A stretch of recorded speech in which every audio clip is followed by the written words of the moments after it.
Good evening. We are calling the school committee meeting of June 20th to order at 7 p.m. Just a quick walk through the agenda, then we will dive in. So first things first, for anybody here for public comment for anything not on the agenda, that will go first. If you do so, it's approximately 2 to 3 minutes, and please tell us who you are and generally where you live or precinct as the case may be. We'll then have the consent agenda, and we'll go through reports. I don't think we have our students, but we'll go through the rest of the administrative team reports and any liaison and subcommittee reports from there. We'll then take out of order E4, and we'll do that first since we have some of our teachers here, and we want to let them have their time, and then I think some have to leave a little early after that's over, so that's perfectly great, and we give them what we need to do there. We'll then move from the literacy update, which will include both middle school and ARC, and then we'll go back to the rest of the regular business, which is going to be Parker School Improvement, the pre-Q4 financial update, including any budget transfers, of which there's one, the Special Education Reserve Fund report and discussion about how we want to allocate any. After that, we will move to Dr. Milczewski's formative review and vote to accept that. We'll then do post-formative review discussions, including an amendment to his contract, which is perfunctory, basically, hopefully, but we'll get it done. And then discuss and a vote on his salary increase, and I'll give a little bit of background on that as well when we get to it. We'll then move to school choice update and some next step discussions by Dr. Milczewski, and conclude the night with our annual reorganization. Okay? So with that said, I move to take item E4 out of order. Do I have a second? Second. Seconded by Carla. All in favor? And it passes. Actually, yes, no. We'll go ahead and do that. There's not many people here. Does anybody have public comment? Oh, wait, okay. I'm going to pull that back, and we'll start with public comment. Sorry about that, Karen. No worries. Good evening. Congratulations to all of you for completing another school year. Woo! Karen Gately-Herrick, Vice Chair of the Killam School Building Committee and Vice Chair of the Select Board, and I'm here just to talk to you briefly about the School Building Committee tonight. I've been fully engaged in this project since Reading was wonderfully invited to participate in the MSBA grant program in March of 2022. So we are entering a critical juncture in this project, leading to hopefully a successful townwide vote next spring. I think many things are going very well with the project, including the addition of Matt Cronalis and Jane Wellman, our new town manager, and our newest assistant town manager. It's been a pleasure getting to know the staff at Killam with our not-so-new principal, and I always appreciate the superintendent's commitment to innovation and full disclosure and lots of communication to the broader community. So this project is a big test of the town and schools' ability to collaborate on a new municipal building that'll support our students and also satisfies the ultimate decision makers, the taxpayers, who bear responsibility for financing, maintaining, and operating this new school for the next 30 to 50 years. So tonight I'm here to propose that we think about planning a joint meeting this summer between the school committee and the select board. I had a great conversation with the town manager today, and he's on board with that. I asked him to come tonight, and he preferred to have it be an agenda item or a separate meeting, so that's fine. And the topic of this meeting would be to reconnect and be clear on the roles and responsibilities of the town and the schools, professional staff for execution, for ongoing communication with our owner's project manager.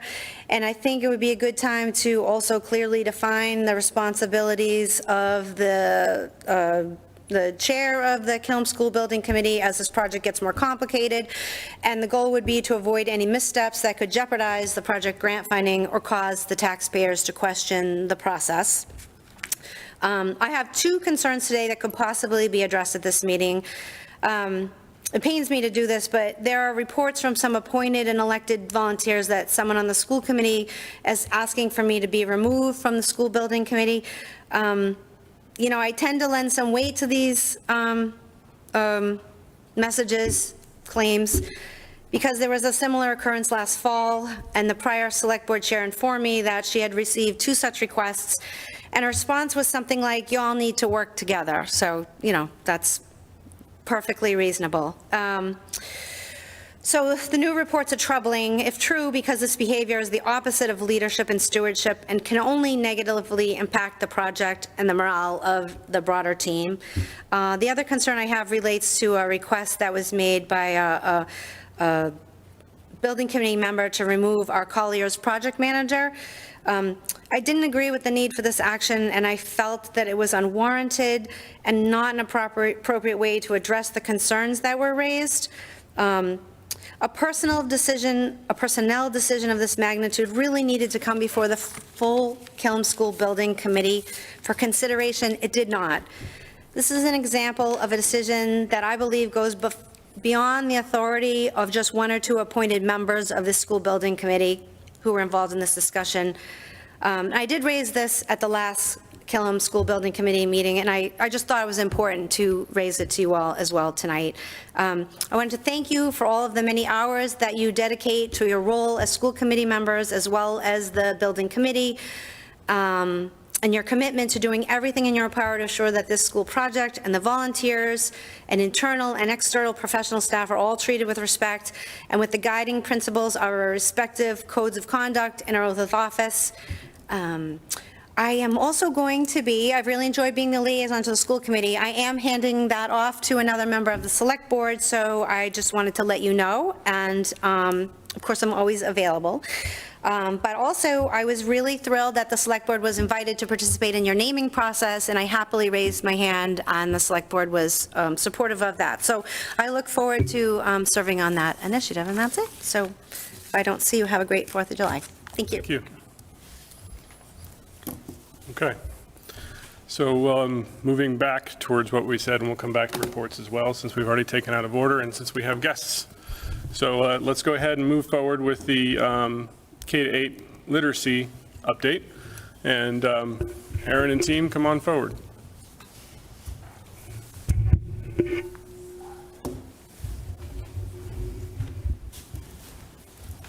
You're on. Here we go.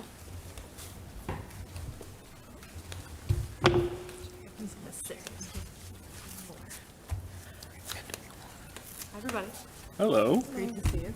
Should we need to pull more chairs I forward? think we maybe need a couple more. You want, if we just move, I can sit out there for like this too. We just move down one. We can all move and they can sit. Yeah, you want us, We'll pull more chairs. why don't Derek and I just move to the, Look at that. Oh, yeah. He was there that whole week. same. Thank you very much. We got both mics. Slide one of the chairs around this way, Andrew. I can slide down a little bit more and get more on camera as well.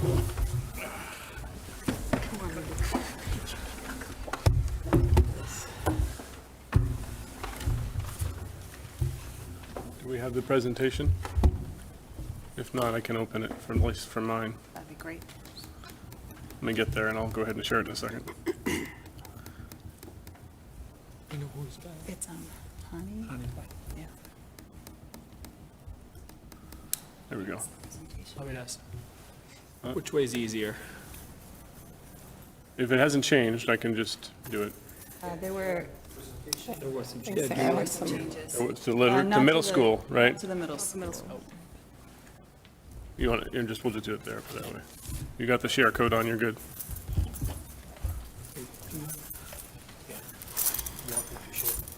Yes, yes.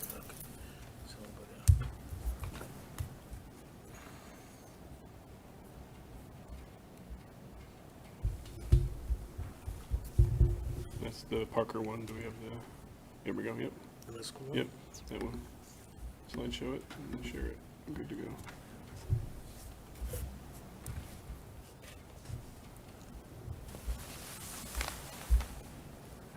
Alt tab back to the share.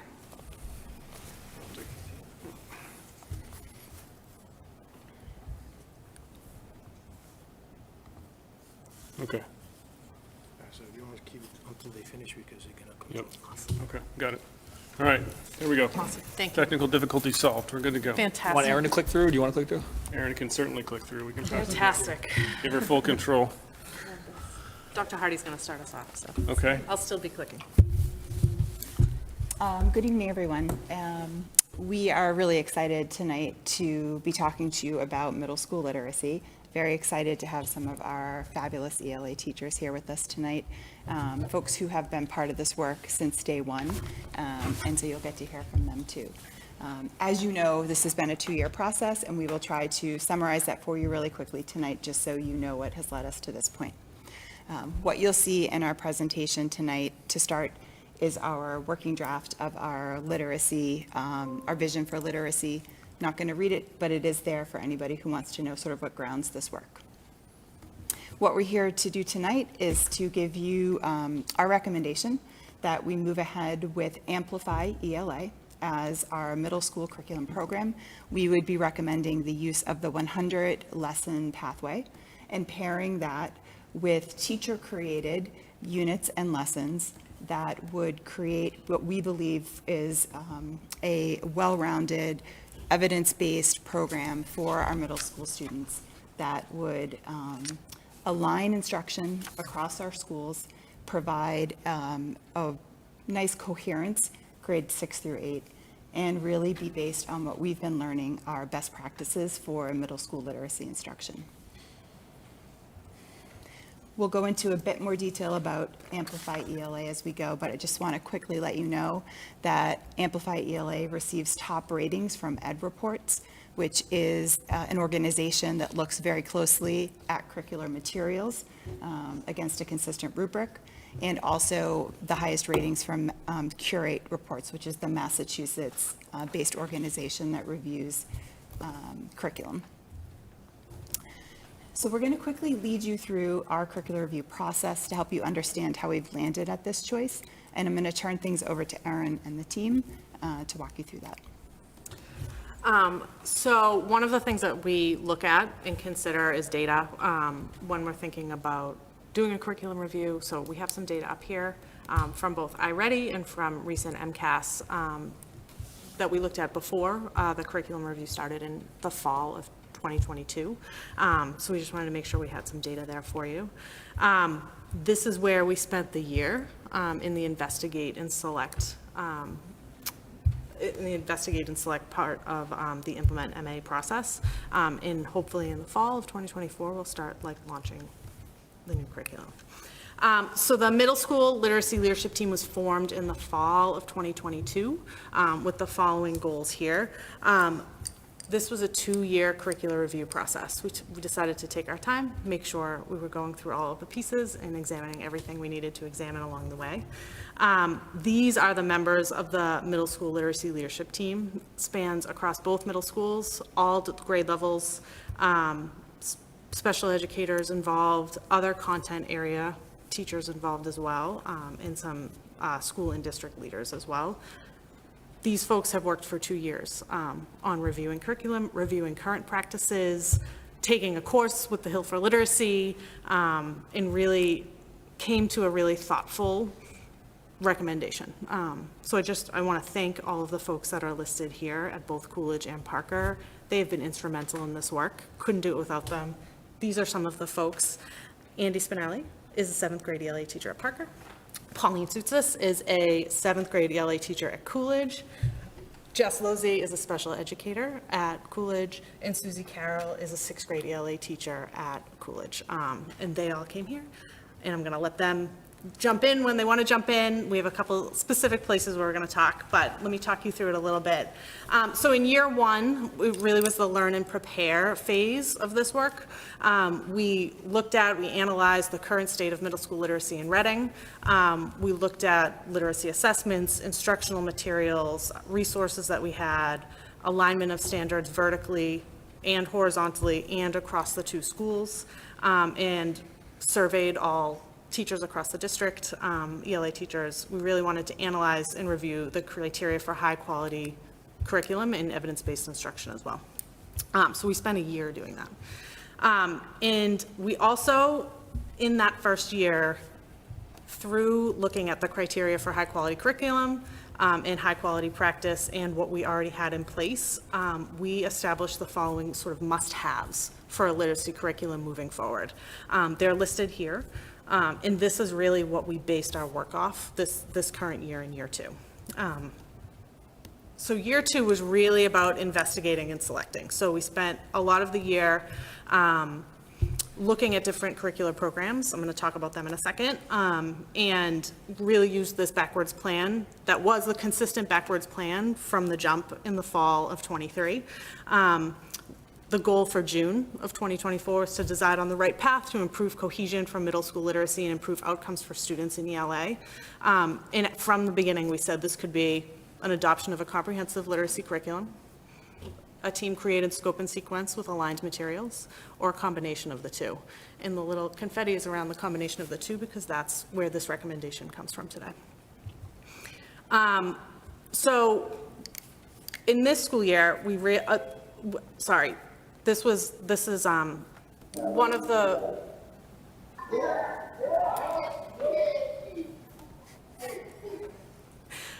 one of the things that we really wanted to look at was that second option, a team-created scope and sequence. So these are some of the things that we thought about when we were doing that. To understand what we really needed in a middle school curriculum, a middle school ELA curriculum, every member of the literacy leadership team, along with about a dozen other educators, middle school educators, don't know where it went. Hold on. Took a Hill for Literacy course, the adolescent literacy course from the Hill for Literacy. And that was really essential in forming like the foundation for what we knew we needed, some research-based pieces. Do the share again. I'm sharing again, okay. Oh, you left it, or they left it. Sorry, I increased security when we had somebody come in, so that's what happened to you.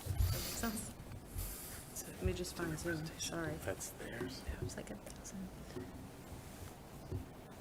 Did you just use the share code from Zoom? Is that the? No, it's his. Sorry, it's the Tom. login, he said. Oh. There's Zoom, got it. Share screen. Got it. Sorry. Not my computer, I have a hard time. The other thing we did, I'm gonna share the slideshow. There we go.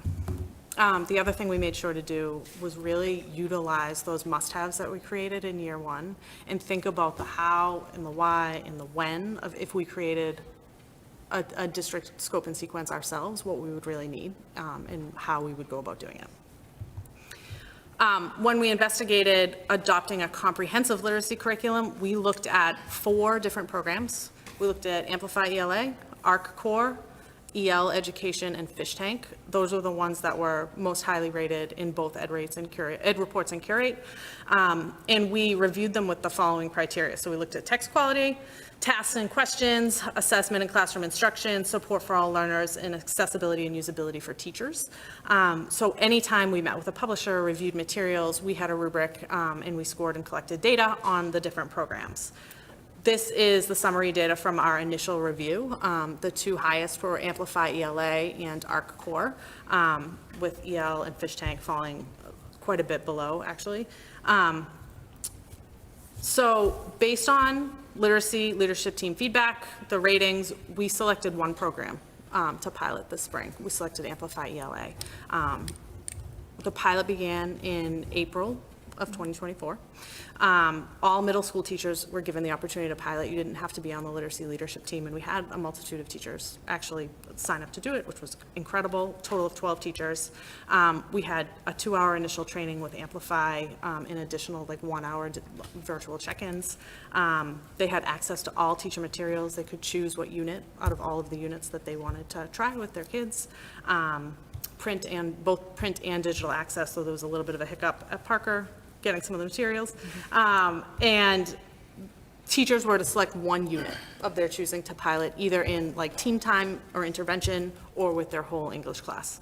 And data was collected using the same tool we've used all along.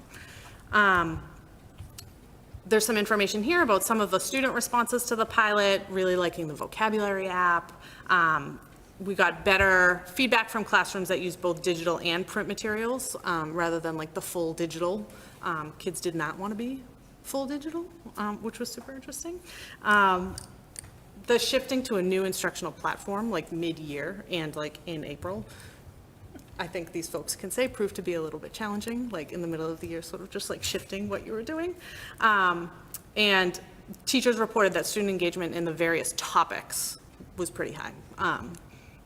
Anybody want to add anything student engagement wise? Good. Go for it, yeah. So I'm a small group English teacher, so I teach some students that are reluctant learners and learn a bit differently, and even their engagement was high. So it was really like interesting to see that some of our students that really struggle to learn could still learn with this program. And I was in a position where we were full digital because of some of the print issues that we had getting stuff to Parker. And what I would say is the texts themselves, the kids really enjoyed. It was the kind of the digital interface that I think was really challenging for them to kind of, it's not as user-friendly, but I think, I don't know if this is in there, Aaron, but like Amplify is pretty receptive to feedback about that, and they're kind of constantly evolving and changing it, because the way it looks, to go from a year that's mostly Google Classroom, Google Docs, things they're comfortable with, and now you have to use this new learning management tool, I think for a lot of them that was a little, like, the cognitive load was kind of overwhelming, but at the end of the day, they enjoyed the text they were being exposed to. Yeah. This is just some data. We collected student data too. So we surveyed kids after they had completed their unit. So these were just some of the tasks within Amplify, and we asked about their engaging and what they found most engaging, so the data's there. Our recommendation to you is actually that choice number 3 is a combination of both, using a comprehensive curriculum. So Amplify, ELA, when you purchase Amplify, you get the entire curriculum. You get the whole 185 days. They have a specific 100 lesson pathway that ensures all skills and standards are met. And it includes 5 units instead of, I think, 7. I think it's 7 is the total. So our recommendation is to do the 100 lesson pathway, and also some district developed units and lessons that are interspersed throughout the year. This is an example. This is not like set in stone, but it's just an example of sort of what that could look like with the different Amplify units and putting in some district developed units.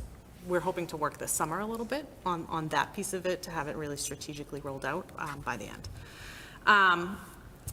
We wanted to make sure we shared with you Amplify's research base. Their curriculum is really focused on 5 pillars, 5 research-based pillars.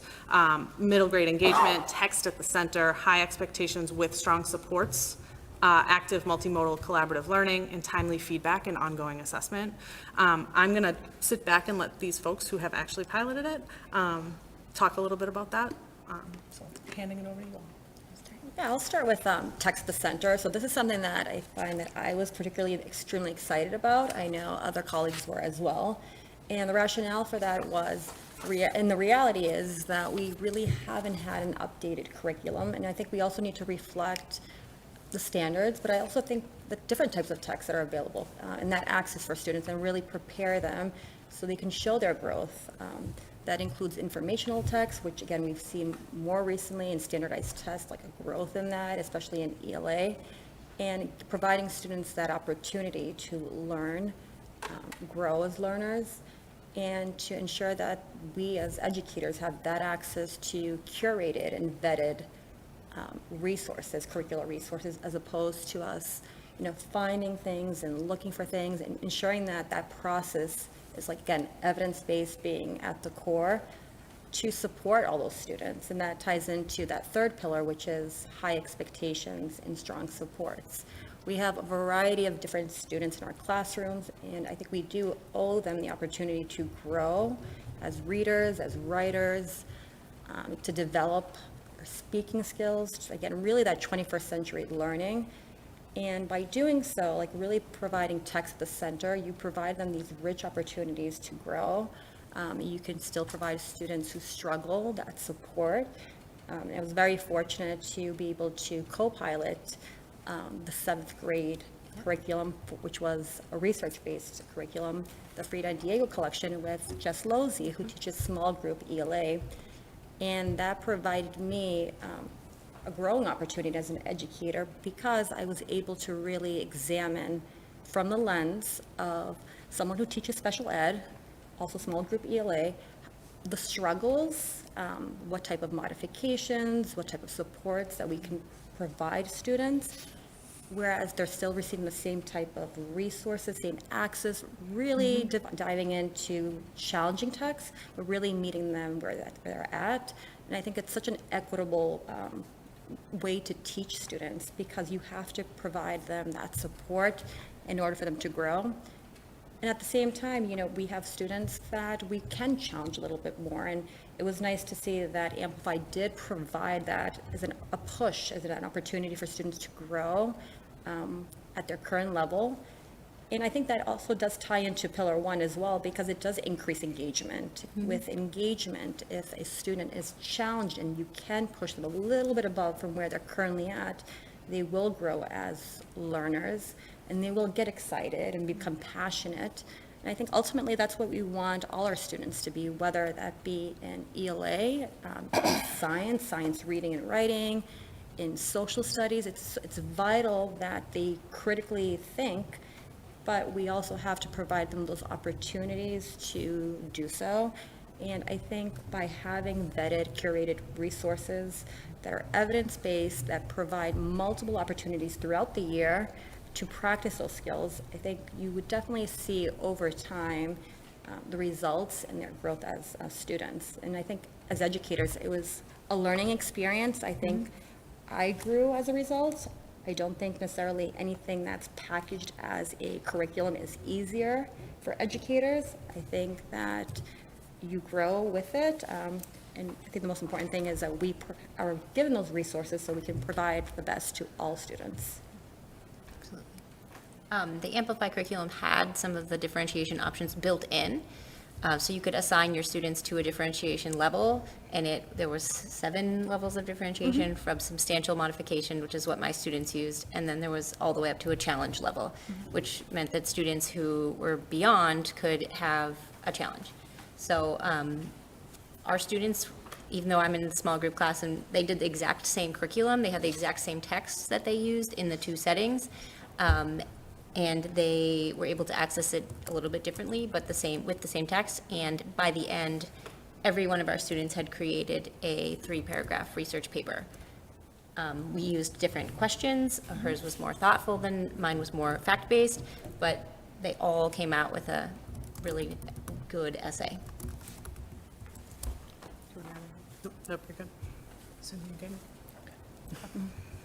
good? So the following slides really just sort of put together our RPS must-haves that you saw in the previous slide, the Amplify ELA research-based pillars, and then some pilot and program review feedback that we collected along the way, through those surveys that we did.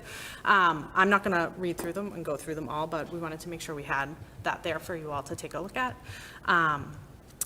So you all know, because I've been here quite a few times, with ARC, a huge part of any implementation is monitoring, right? Like, we have lots of things that we're going to monitor along the way. I'm sure the list is going to grow here if Amplify is what's adopted, but we just wanted to make sure we called out a couple of things that we're already going to be looking at. So like monitoring for screen time, the digital text versus the print text. Amplify has both. And a lot of times it's teacher discretion, like what you're using when and how. Also, we need to look at lesson pacing with our middle school ELA blocks. Oftentimes programs put a lot more in than there is time for, so we want to make sure we have enough time and pacing for that. And just establishing practice around ELA assessments. Sort of the timing, making sure like we're all following the same timeline so we can actually talk about those assessments and grow in our practice as educators. That's one of the things I'm really excited about, to have some consistent, not only texts and lessons, but also assessments that we can really talk about and look at student work and student writing as a department together. Erin, can I jump in real quick? Yeah, please go. Can you go back? Just going back to the digital versus print text, I think it's important to note that our 2 units, I did the Titanic collection, which was again a research-based unit, but it was based on internet research. So they had to be on the computer for that. A lot of the other units do lend themselves much more to being kind of offline. So I just want to point that out, that some of the feedback was based on the units that we chose as well. Right, for sure. I also think that was they have the kids actually go through and do internet research, but talk to them about how to go about doing that too. So that's a really interesting piece. In terms of the district developed units, I think one thing that is vitally important is that they really allow us to leverage existing instructional practices that have proven successful, and allow us to draw on the expertise of our teachers, just to inform the scope and sequence. We think that's a really important piece, and we don't want that to be lost here. In year one of this district developed units piece, teachers will work with their grade level teams to sort of select and adjust existing curriculum, existing units that they already have. And in year two, we'll really, as an ELA department, review and create common district developed units that'll be interspersed between the Amplify units. Doing both at the same time that would be really intense. And we want to make sure we're giving folks ample time to sort of learn what's coming and learn what's new. Did you have anything? I was just kind of going off of that. So another hat that I wear is as the curriculum lead for 6th through 8 ELA, as I work with Erin to plan some of the professional development. And similar to what she touched on, I feel like a lot of times we talk about common student learning experiences, but I think for us to grow as a department, we also need common teaching experiences. So having the experience of like, we all tried teaching this standard with this lesson in this way, what worked, what didn't work. I know like when I was doing the Amplify Poetry unit, and to have my counterpart, Steve Olivo, to go down the hallway and kind of bounce ideas off of was invaluable. To be able to bring that to everybody is kind of the goal, right? That's what we're looking for. And it's not just like looking at student work and scoring student work. It's looking at student work and identifying what are the next steps for this groups of kids, because invariably you're going to have kids that fall into certain buckets when it comes to their writing and their reading. So figuring out collectively as a group, what do we do when we are all seeing essays that look like this? Or what do we do for, as Pauline mentioned, those kids that are clearly extended and ready for a challenge? What is the next step? I think doing that collectively is so much more powerful than doing it in isolation, which is typically what happens to teachers when they're sort of on their own. And if I may add on, I think it also leads to authentic and really like consistent collaboration. So again, when we have the professional development throughout the year, when we do have, whether it's school department meetings, whether it's, middle school or within high school, it really leads to like that authentic, consistent conversation where you can plan, take action, and see results.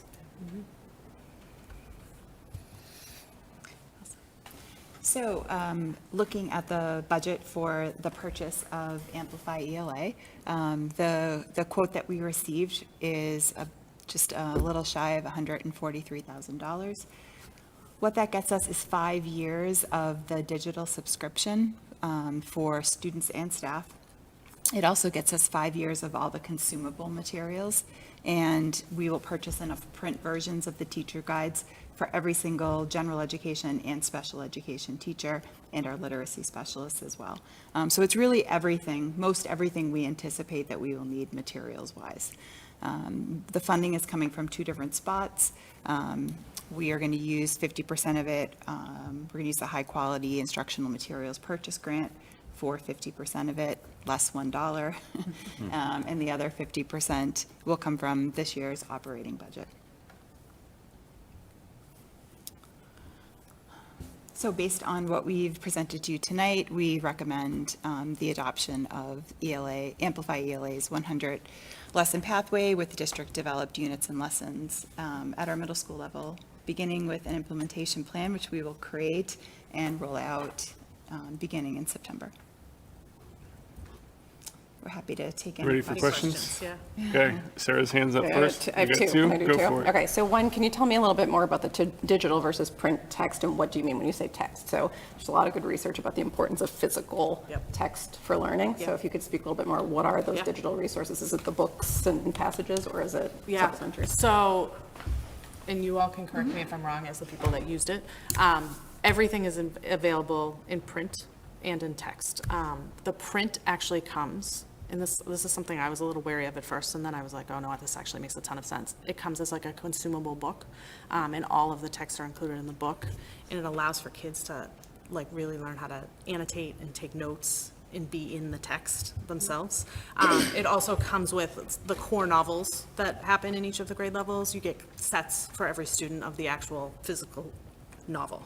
A lot of the tasks and activities are done either in print, in a journal, writing journal, or in the book with all the text, the core consumable, but can also happen digitally. So it really is a blended platform where you have access to both things. And will there be guidance, sorry, can I? No, keep going. Guidance for teachers about how, I mean, I think that, if it's, I would like to stray away from teachers saying digital only. Certainly some resources, some students and learners will need that. I can tell you after the digital experience, nobody wants digital only. No, I mean, really, it's not. And most of the content from Parker didn't get the books until like June 5th. So we really weren't going They sent the wrong grade. to test the waters at that Yeah. point. I think my students there would have been a coup down the 7th grade hallway. But it's pretty comparable, the activities that happen in that sort of workbook kind of thing versus the digital. The digital has some great tools that you can't recreate otherwise. But I think the overwhelming feedback from the teachers that did it, as well as the teachers that have just kind of played around with it, is like, we need to be mindful of the amount of time we're having kids on screens. Especially because more and more research is coming out that suggests that in addition to all the other issues the screen time causes, that it leads to a lot of skim reading, which is something that I caught even my best students doing during the trial, was like, how quickly can I click this, turn it, and move on to the next thing.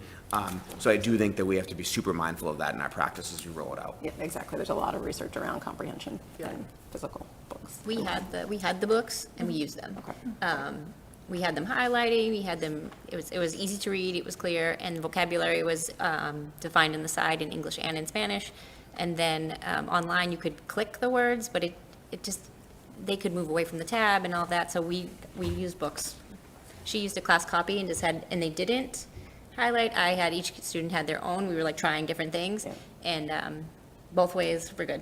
And one benefit that digital provides, which again, you could use as needed, is that it does provide that audio for students that do Yeah. benefit with reading and listening to the audio. But couldn't you just as easily like have them have the audio up, but then do the workbook? Yeah. Like that Yeah. could But work. I think it if just they depends needed on, to. like, again, going back to, like, again, really differentiating class to all different kinds of learners. Some Yep. students benefit from that, other students don't necessarily need that support. And again, when there's times when students are doing a close reading, that is provided for them. But I would say, from like just talking to other colleagues, teachers were very conservative and very much aware of, like, the amount of use of the digital, being really aware of when is it needed, how does it benefit the student, and for what purpose.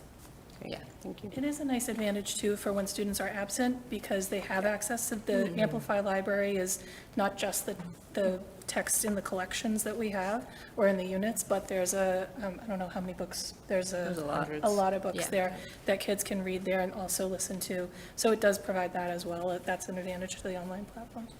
The overwhelming kind of consensus among teachers was that if there isn't a clear purpose for using the digital text, we're going to go with the print. Like, when in doubt. I think that's been pretty consistent, whether it's Google Classroom, Google Docs, whatever. If there's not a pedagogical, like reason behind that supports their learning, we're going to opt for them being in print and away from the screens when we can. Great, thank you. Yes, my second question, or do we have follow-ons to that topic? Okay, my second question, if you could tell me a little bit more about the approach to the district-developed units. So one of the things we've had issues with, challenges within the district, is consistency across from building level and across both buildings. So in terms of approach and making sure that we're starting to build that collaboration and approach to those units. I mean, I think we're going to start in the consistency piece with the 100-lesson pathway, like, truthfully. I think that's the way, like, we really start this, by having a common resource, by having something common and seeing, like, how helpful it is to our kids and how helpful it is to our educators, honestly. And then I think following that, like, Andy and I will work together in department meetings to really make all of that come together. I really do, like, I want to stress this first year is really going to be about learning with Amplify and learning, like, all of the pieces. Just from having gone through 2 years of year ones of implementation, like, that's honestly what it is. It's like learning all of it and doing right by your students, like making sure you're learning it, but you're also giving kids what they need. So that's something we will definitely continue to work on. And I think, the kind of two parts to this answer. The first is that over 90% of the middle school ELA teachers were part of that Hill Literacy course, not just the LLT. So that means over 90% of us have these new experiences that we have to start talking about. How does that professional learning shift the way that we approach Amplify and the way that we integrate it? As far as that like kind of district developed thing, I think to Erin's point, this year the Amplify units are labeled like A through F or whatever it might be, following those kind of in sequence as they're presented. But then also being open to having conversations about, we've done it for a year. Do we need to start like shifting around based on whether it's content, based on social emotional learning, based on concept, based on skill? And then with those kind of areas that are open, what makes the most sense there? Like what makes the most sense for a 7th grader after coming off of this unit? Where's the next step for them? And those are the decisions we have to make together. Carla? Thank you for doing this because it was needed and, excuse me, I'm excited about it. In terms of the, all of this material for 5 years, does that cost include 5 years of printed material? It does. Wow. It does. Yeah. We asked multiple times. Yeah. Could you clarify that? Yeah. But it is, yeah. Okay. Great. Thank you. And it includes the novels as well? It does, Okay, The workbooks and stuff? yes. Yeah. yep. Do either of you have, Sean? That was mine. Go ahead. A couple. I want to follow up on the district developed piece a little bit. Are we open to a future state where there's no district developed content and we're, using the entirety of the curricula? I guess what I'm getting at is the need to include district developed content, to me, on some level implies that we think there might be deficiencies in portions of the Amplify curriculum where, something we would create in-house would be better, right? Or provide some, some benefit. That may very well be the case.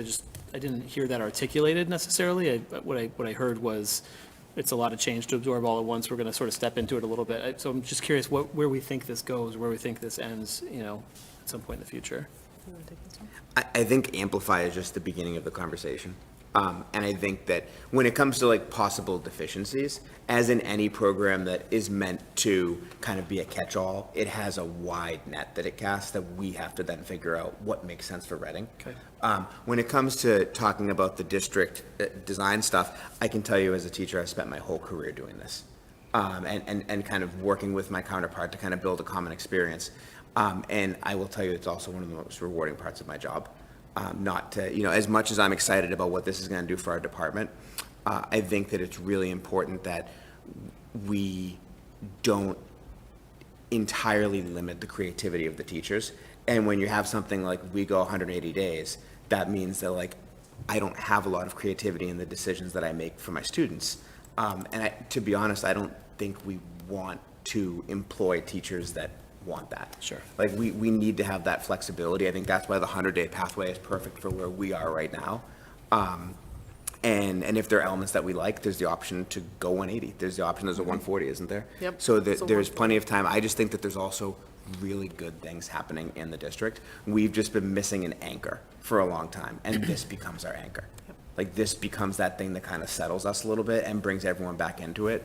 But I think there's also, I've spent 6 or 7 years in the current role that I'm in now as the curriculum lead, 14 years in the district.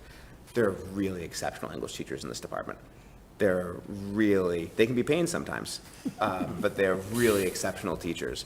And we don't want to limit their creativity or the flexibility that they need to be able to meet kids. I would also say that Amplify as a curriculum is meant to be applied in any district you ever go in.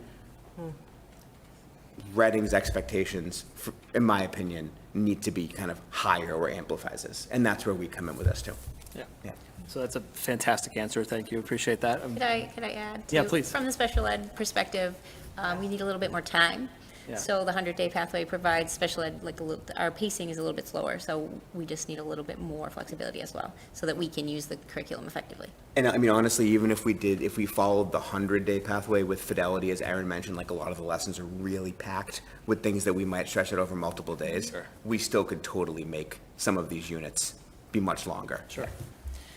My second question was, certainly not challenging the selection of Amplify. I'm just curious, though, were there any continuity benefits when we looked at ARC, thinking about carrying ARC forward to 6 through 8? Yeah, we looked at ARC. We looked at ARC really deeply, and I think it came in at like a pretty close second. I think it is so inherently different than like what the middle school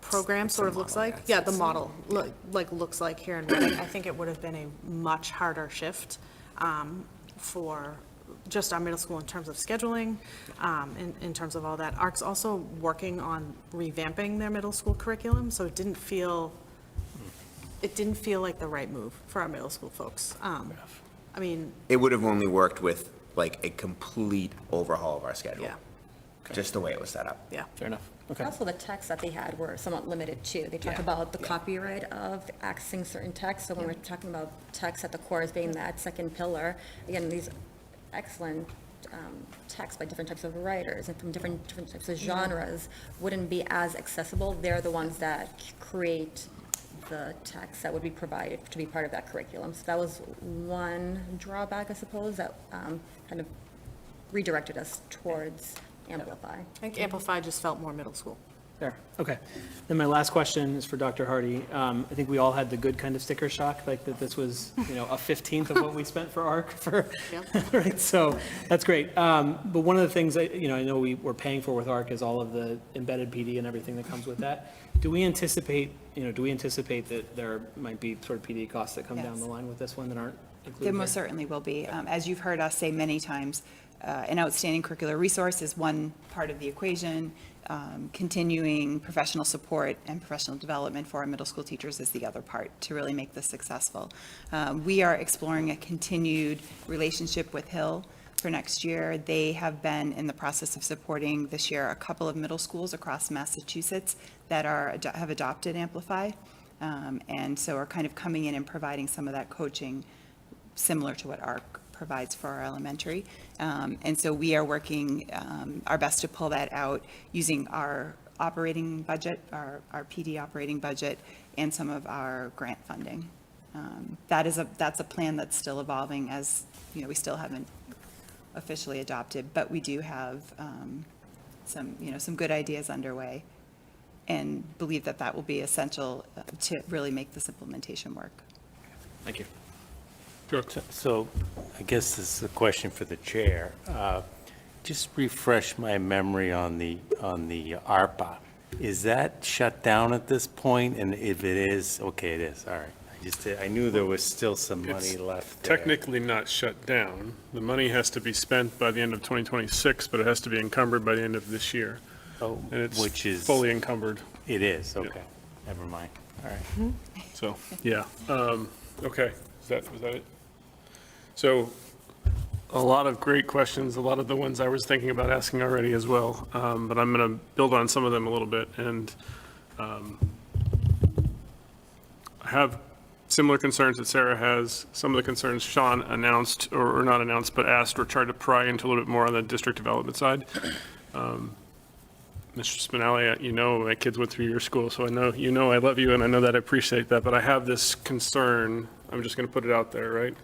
That we have had this for years, and the reason why we need the anchoring is because we haven't been consistent. We haven't been able to see the growth. We haven't been able to do structured learning from the bottom up that fully supported all the students at all levels, and all, et cetera. So I'm ecstatic that we're going down a path of the 100. I'm nervous that we didn't go the 180. So I'm just going to say that, right? Just put it out there. You're the teacher, I'm not the teacher, so I'm just going to say that too. But I think what we've seen, what I've experienced from hearing from others, is that something like an ARC is, I'm not saying I wanted to choose ARC here, but the structure of having something doesn't inhibit the creativity. It just provides the structure and enables the creativity on top of the structure. Everybody goes through different things, and I think you'll see or not see as you go through this over the next couple of years, and you'll say that's either great, or we'd like to go at 180, or this 100 is really awful, and I need to go back to the drawing board and try something else. So I'm not presupposing anything. I just wanted to let you know that that's a caution I have as we go out there. So just put that on the table, nothing to respond to necessarily, just put it on the table. Because Aaron will hear it, Sarah will hear it. They probably have heard it from me before, but, yeah, please go ahead. thing. In some ways, like when we started out, Tom, I felt very similar to you because I agreed, like one of the things that concerned me and one of the things that LLT discovered early on was the lack of consistency was really a detriment to the success of our students. And I think it was at one of our LLT meetings, it may even be one of the people sitting there who said, even though we tried to align, we have never aligned as a department. It was me. Yes. Yeah.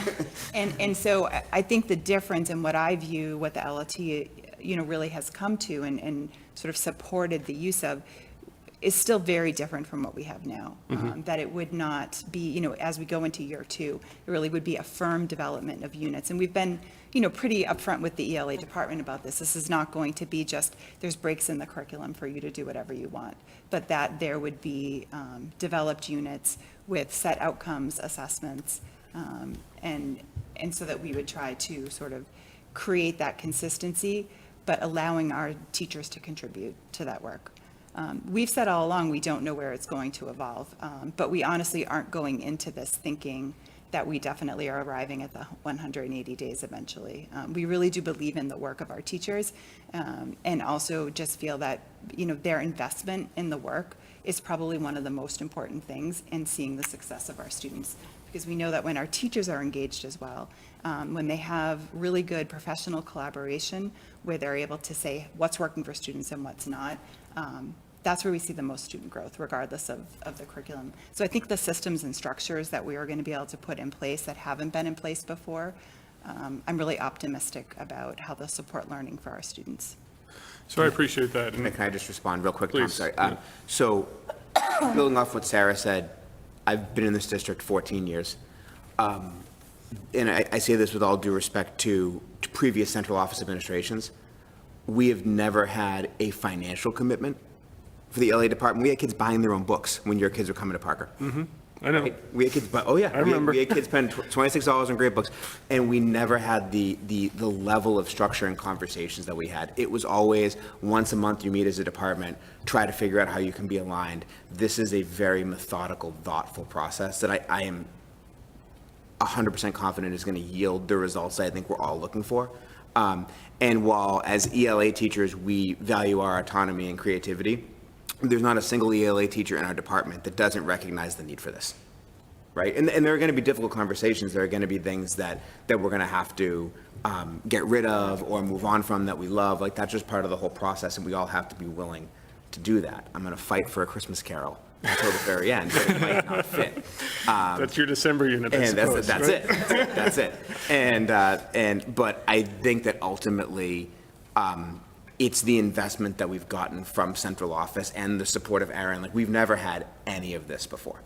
So it's difficult for me to sit here and compare, the first 11 years in the district that I was in to the last 3, because we're a totally different department because of the structures that have been put in place. We're a totally different district as well. Absolutely, yeah. Right. So, yeah, I mean, and that I fully acknowledge and on board, and, the work that we've heard about from the literacy leadership team over the last 2 years is great. I'm ecstatic that most of you were able to do the Hill for Literacy related course. I'm ecstatic that we're looking forward to doing some of that going forward. And the fact that they've done some stuff with Amplify, formerly known as CKLA, right? So as we go through that, I think that's going to be huge. And I'm looking forward to hearing more on the PD, because that's my big concern is, and you heard me ask this in elementary as well, do they know the why? Do they know the why? Do they know the why? Right? And make sure the foundation is right, that from the ground up, we're doing it. The nice thing about this department, double-edged sword, we can't move forward if they don't know the why. In the 5 years that I've been the curriculum lead, there's no moving forward without the why. Yeah, I think there's 2 whys, right? You could say why because the kids need to grow, but also why behind the science of what you're trying to do from an instructional perspective. There's 2 whys there. So I think we're all fully aligned on the first. We've had some disagreement, not necessarily at the middle school level, but historically at the second. And the second is kind I'll say of too, the it's one of the foundation of the reasons 2. we started with the Hill for Literacy, right? Like, Yep. we did that work Yep. alongside this work. Yep. And that was really purposeful. So we were purposeful, doing hugely both important. at the Yep. same time, and like sort of able to be like, oh, yeah, we talked about this last time in the Hill, like, where does this sort of fit into all of this? And we're going to continue that work. And also, where does it contradict? And where does it Like, contradict? where are some things that it's like, no, this makes more sense for Reading than what Amplify is suggesting in this moment, right? Like, it's a fantastic tool, but knowing what we know from the Hill literacy changes the game as the lens we look at it through going into next year. And I actually love that answer as well, because as they know, I've been asking that question about ARC too, right? Don't just take the curriculum publisher for what it is. Know the why underneath the science that leads to what's happening here. And you can challenge them and adjust and work with them appropriately to drive it forward. So I guess the other question I have is with regards to the assessment and the data collection. It's obviously going to be built into the 100 days, and you've talked about building assessments as part of the district development units. But there's a standardization there that we need to think about, and there's a data collection process, and how does it compare to what we're doing from an Amplified perspective that needs to be kind of layered into that process, so it's not, we're doing one thing over here and another thing over there, right? So have you thought about that yet, or is that part of the growth over the summer into next year and the years beyond? Yeah, I think next year our focus will really be on the assessment systems as they relate to Amplify. We're going to continue to use iReady ELA as well, so we'll have that sort of outside benchmark assessment. And once we have a better understanding of how to calibrate around Amplify as we go into year 2, we can see what other assessments we end up layering in. Okay. One last question, I promise. I said the last one was the last one, but I'm not. So I love seeing like the joy of vocabulary in there. And I'm thinking about the reading rope, the writing rope. How much more of those structures are interleaving into the platform that you guys have been able to see in your process, right? You know, the whole building up of comprehension, you know, it's knowledge building, so obviously that's part of it, which is why they get so engaged. But how much more of those two ropes have you been able to see? And I'm particularly a little worried about the writing side of it, because that's the weakness we're seeing in ARC. So how much of that have you seen when you think about it from the foundational perspective?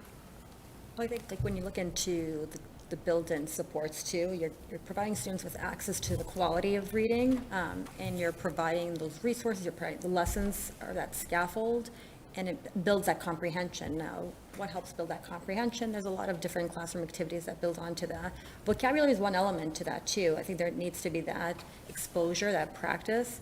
And one of the most popular features in the survey for students was that vocabulary tool, which was extremely engaging, which is, you know, it was digital.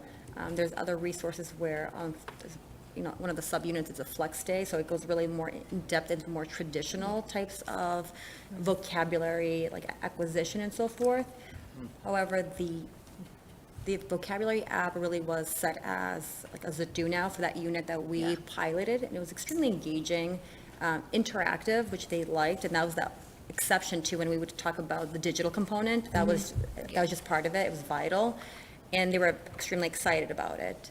Now with the writing, that's a little bit more complex. That's also where, again, the comprehension needs to be woven in for students to be able to understand what they're writing about, and then also the supports of like evidence-based writings. So I think with the exposure to these texts that basically are layered in meaning, provide students that opportunity to work on these responses and really look at that rubric that is provided to us to really give that more immediate feedback and really have them grow. But one element that I do like that Amplify does provide is that it provides multiple opportunities for writing. It's not like this one, you know, we just read something, there's this one assignment, and that's the bulk of your grade. In the final product, there's multiple opportunities within a lesson that you could utilize daily, every other day. You build towards that growth and that literacy. And I think that's a vital component that was, you know, vacant in what we had. The vocabulary, so the unit that I piloted didn't have the vocabulary part because it was a flex unit. Isn't the vocabulary also connected to the unit they're doing? It is. Which is huge for knowledge building. That it's not just as vocabulary in isolation. random. Which we know is not effective anymore. Exactly. It's been proven time and time again to not work. That was something, so again, my unit was a flex unit, so they didn't have it, but hearing that, I was really intrigued by that and what it could do for kids.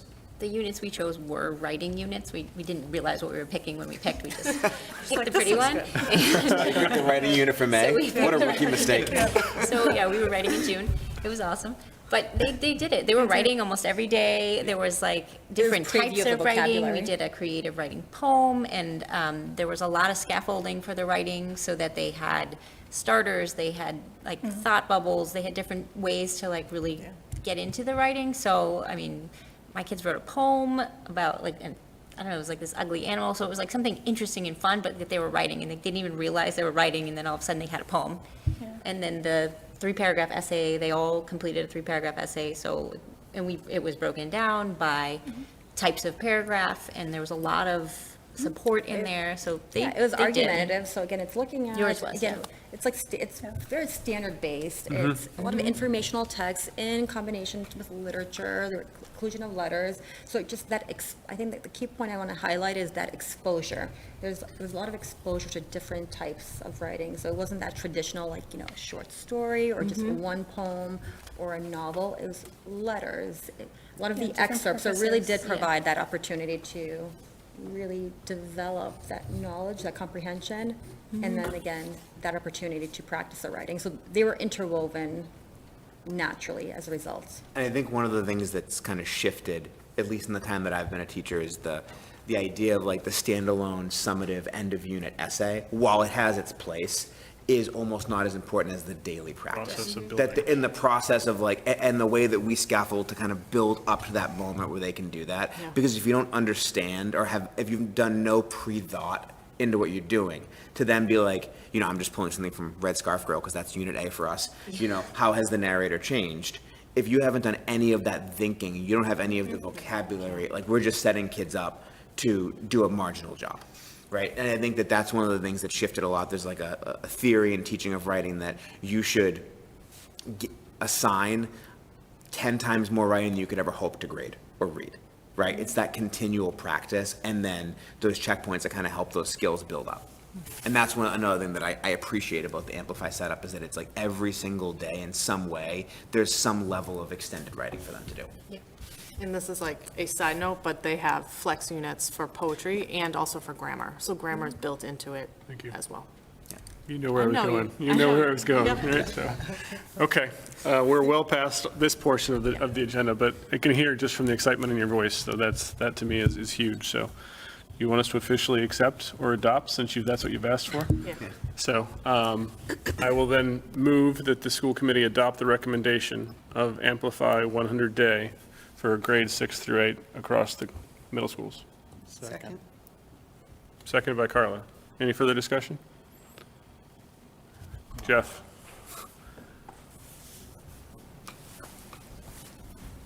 Jeffrey Clark, Ridge Road.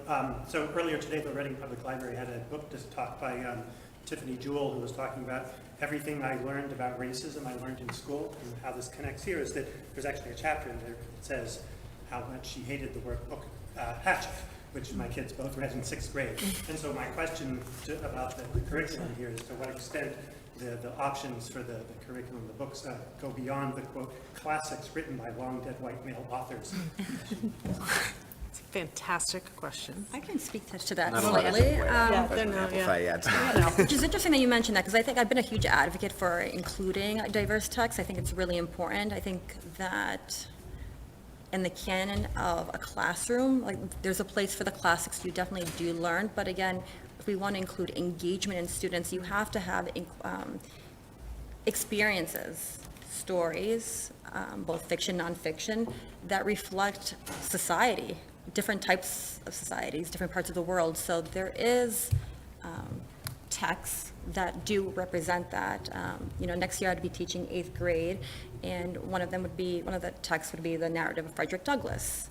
So there is that variety of different types of authors, where again, it's not that traditional, set of books or novels that, maybe we read 20 years ago or 40 years ago, because we need to adapt, but also have a place for all types of work and to examine the value.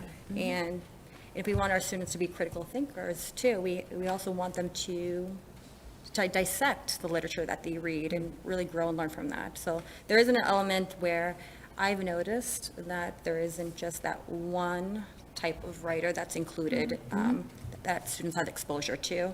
not only in the novels that they provided or the books, but also in the excerpts that are included within each, unit and subunit. So as well. we chose the Frida and Diego collection, which was Frida Kahlo and Diego Rivera. And, I asked my students at the end, well, what did you learn about Mexican culture? And they all had an answer.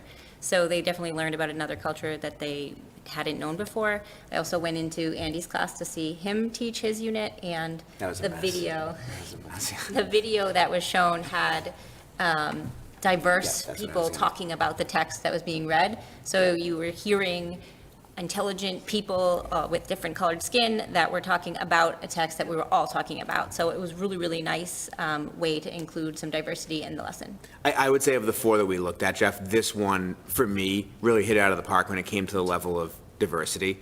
And I think, to the point that writer brought up, it's really important that not only do our kids see themselves in their experiences, Reading is becoming more and more diverse, and I think it's great, but we need to make sure that every student has a chance to see themselves, but also have that window and to be able, I'm excited about the fact that in 7th grade, we're starting with the Chinese Culture Revolution. Now, I know nothing about the Chinese Culture Revolution. I have some work to do this summer. But, to me, that's really exciting that we're going to do that. We have Raisin in the Sun. We have Langston Hughes in there, that we're exposing the kids to a variety that maybe wasn't happening before. Great. All right. Any further questions? All right. All in favor? All opposed? And it passes. Thank you. Thank you both. Thank you all, I can say. Thank you. More than both. Yeah, thank you all. None of this would have happened without the folks that are here, who are, came, on day, 5 of their summer vacation. I just want to get away from my kids. Yes. Thank you. And it's really nice seeing the list of staff on the LT too. It's like to have your best teachers and some of the best teachers up here, the ones driving this work. I think that's why I'm so confident this will be successful. So a huge thank you to you and the list of teachers on here, I think represent the very best of the best in our district. So thank you and happy summer too. Thank you. Thank you very Have a much. wonderful evening. Thank you. Great summer. I think we'll continue on with the ELA updates, right?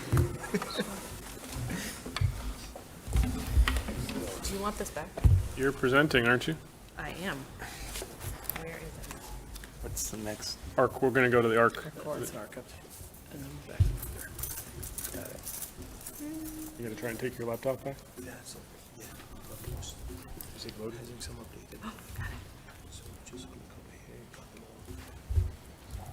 Thank you. She has it with Velcro. Asking for a link. I got it, don't worry about it. Okay, thanks. I do not. You want me to click, or do you want to click? I'm do it okay, John?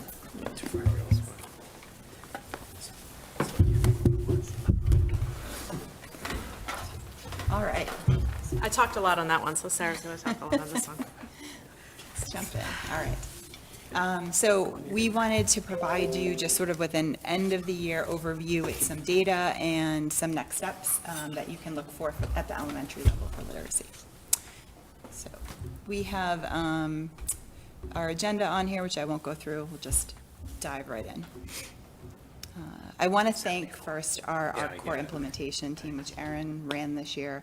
This is a group of teachers that meets monthly, and they really do help us with the communication loop through implementation. So we gain a lot of information from them as to what they're seeing at their grade level at their building. And so, a huge thank you to that group.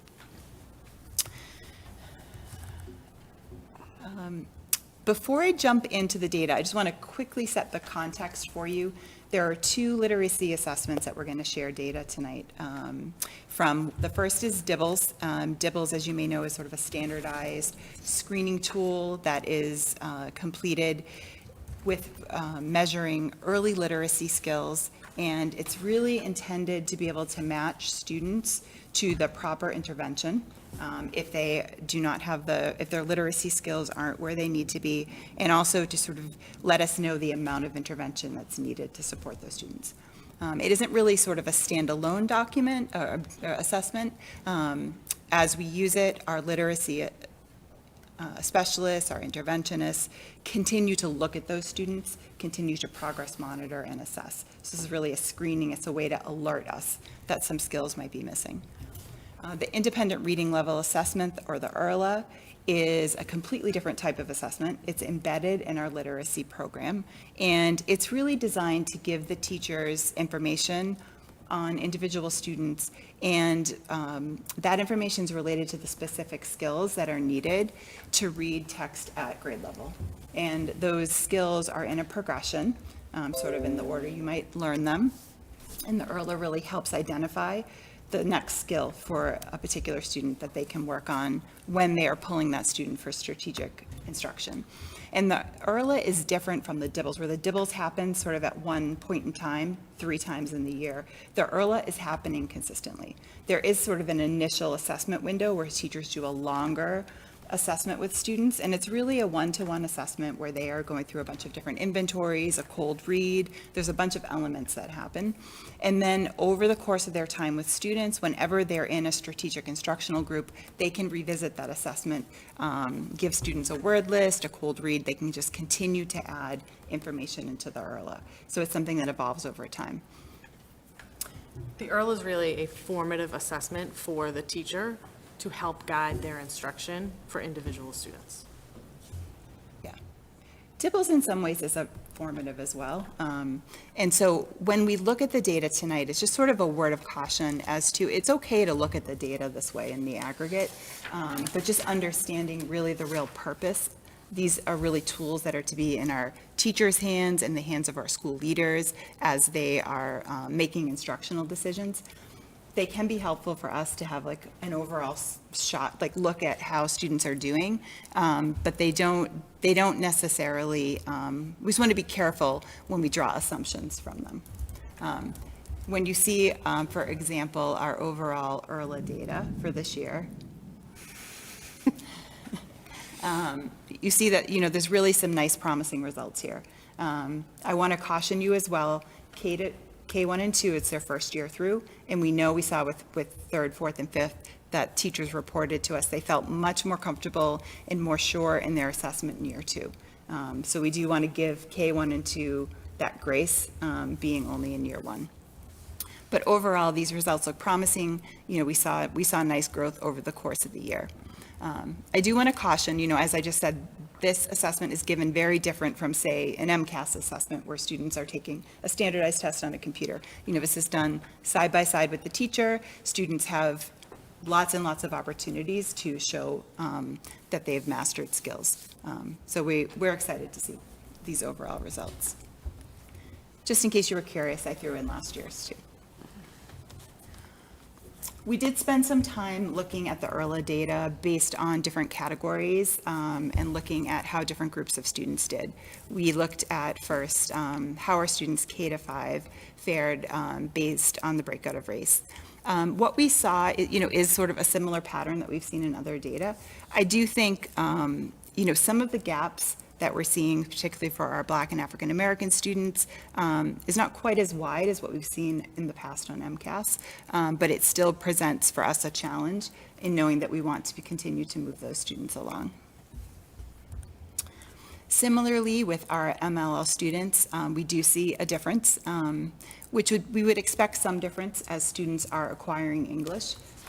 In order to make the results here a little bit more realistic in a sense, we didn't include any students that have a WIDA level below 2. Those are students who really are still acquiring English. And so, to rate their ability on the IRLA didn't seem fair, since we know that they haven't acquired English. But overall, we do see that, 52% of our MLL students actually are scoring proficient. We want to continue to move our at-risk and our emergency students along that continuum. And we're confident that as they acquire English, they start to move along. That when we drilled down a bit into the data, we did see that our emergency students and at-risk students tend to be lower on the WIDA scale. And then as students go up, they start to move into that proficient and above. 2 other groups that we look at are students broken out by income and then our students broken out by disability. We were pleased to see that low income did not have as big of an impact on this data as it has with some of our other data. So that's promising. We continue to want to support our students with disabilities. We, want to make sure that we're getting more students out of that emergency, more students out of the at-risk and into the proficient. We know that in particular, our students that have reading disabilities are going to struggle on this assessment. And so really our place is to figure out what are the things that we need to do to propel them along.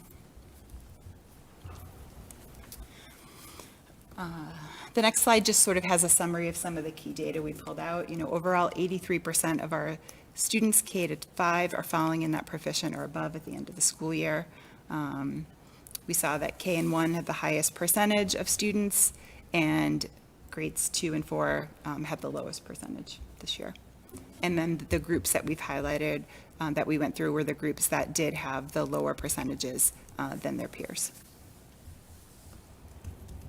I don't know if you want me to pause, if you have any questions particular to Erla, or if you want me to press on to Dibbles. I'll just make a quick observation more than a question. Some of the committee may or may not know that Erla has not been assessed or validated against a standardized mechanism like Dibbles has been. Right. So considering that, it's an important feedback and input here. What it has been assessed and validated against is other statewide tests, although not the MCAS.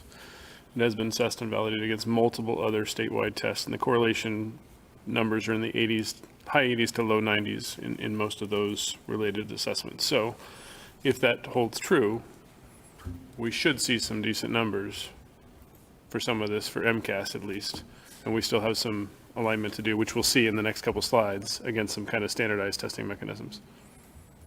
Yep. Thanks for that.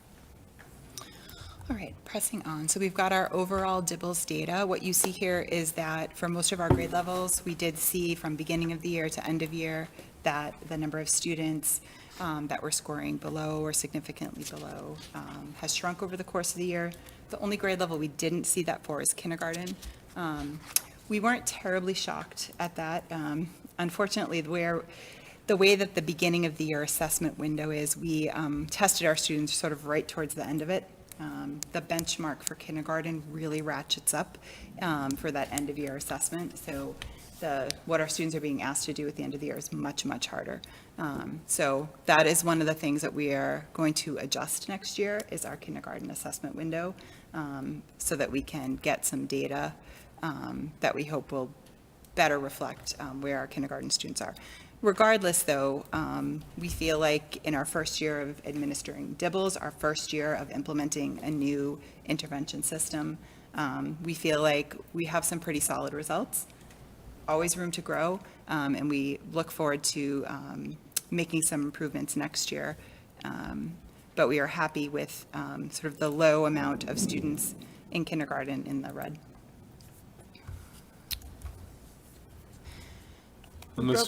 Before you go past that Yeah. slide, sorry. On this slide, I think one of the things that would be good for us to understand going forward, in my mind, and I forgot to ask about this ahead of time, so I apologize, would be those students in the red and even some in the yellow versus our referrals and our special education related testing results. Sure. Are we, and I know from the previous presentations that there's a decent sized correlation between those numbers, but it would be good to kind of be able to track of these, 12 that are currently there for first grade. Are they all already on special education plans, IEPs, or are they in the referral process? And if not, why not? And how are we assigning and aligning those between our own individual referrals and parent-related referrals or anything else, especially as we talked last week or last time about referrals dropping because we think we're getting better at some of this. That's great, as long as our, the data that we're using for the referrals is actually leading to positive referral correlation, for lack of a better way to say it. Yeah. Yeah, I don't have that exact data for you, although we do look at that in one of the slides that we'll show you in a minute when we show you like which students received intervention. We can tease out a bit how many students are receiving general ed versus special ed, so it hints at that a little bit. Okay. So we did provide you with the same categories for DIBELS as we just looked at for ERLA. Similarly, we saw that when we looked at students in our district, that our Asian students were performing the highest, with our Black and African American students struggling the most on the DIBELS. When we shift to income and disability status, again, we did see discrepancy with our low-income students and discrepancies with our students with disabilities.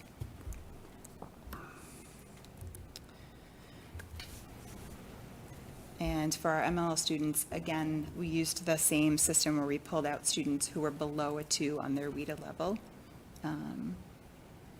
and are reporting those results there to you. Those were not as far off as some of the other subgroups we examined. There's 12 less students in that bucket, though, than there was in the ERLA bucket. I wonder how that plays into your percentages. There were 33 in the ERLA bucket. Because DIBELS is only K to 3. Only K to 3? Yeah. Okay. Yeah. I didn't water my plants earlier. Right. Yep. I'm not sure what's happening outside. Thunderstorm, let's go. The last till 9, I just looked up. Okay, so this just shows you some information about how the DIBELS was used to intervene. So to your question, Tom, you can start to see some of this teased out a bit, that students who scored well below, and then how many were receiving Tier 2. Students who did not receive Tier 2 is because they were receiving specially designed instruction with an IEP.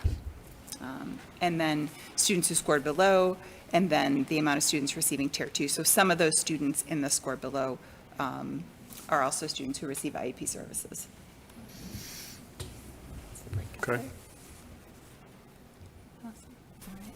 I don't think there's anything new on that slide. No, we had shown you this when we talked about the early literacy screener and the sort of systems that we've developed that are consistent across all 5 schools. So those receiving Tier 2 pull-out support are happening with each school's literacy specialist in a small group targeted instruction. Yep.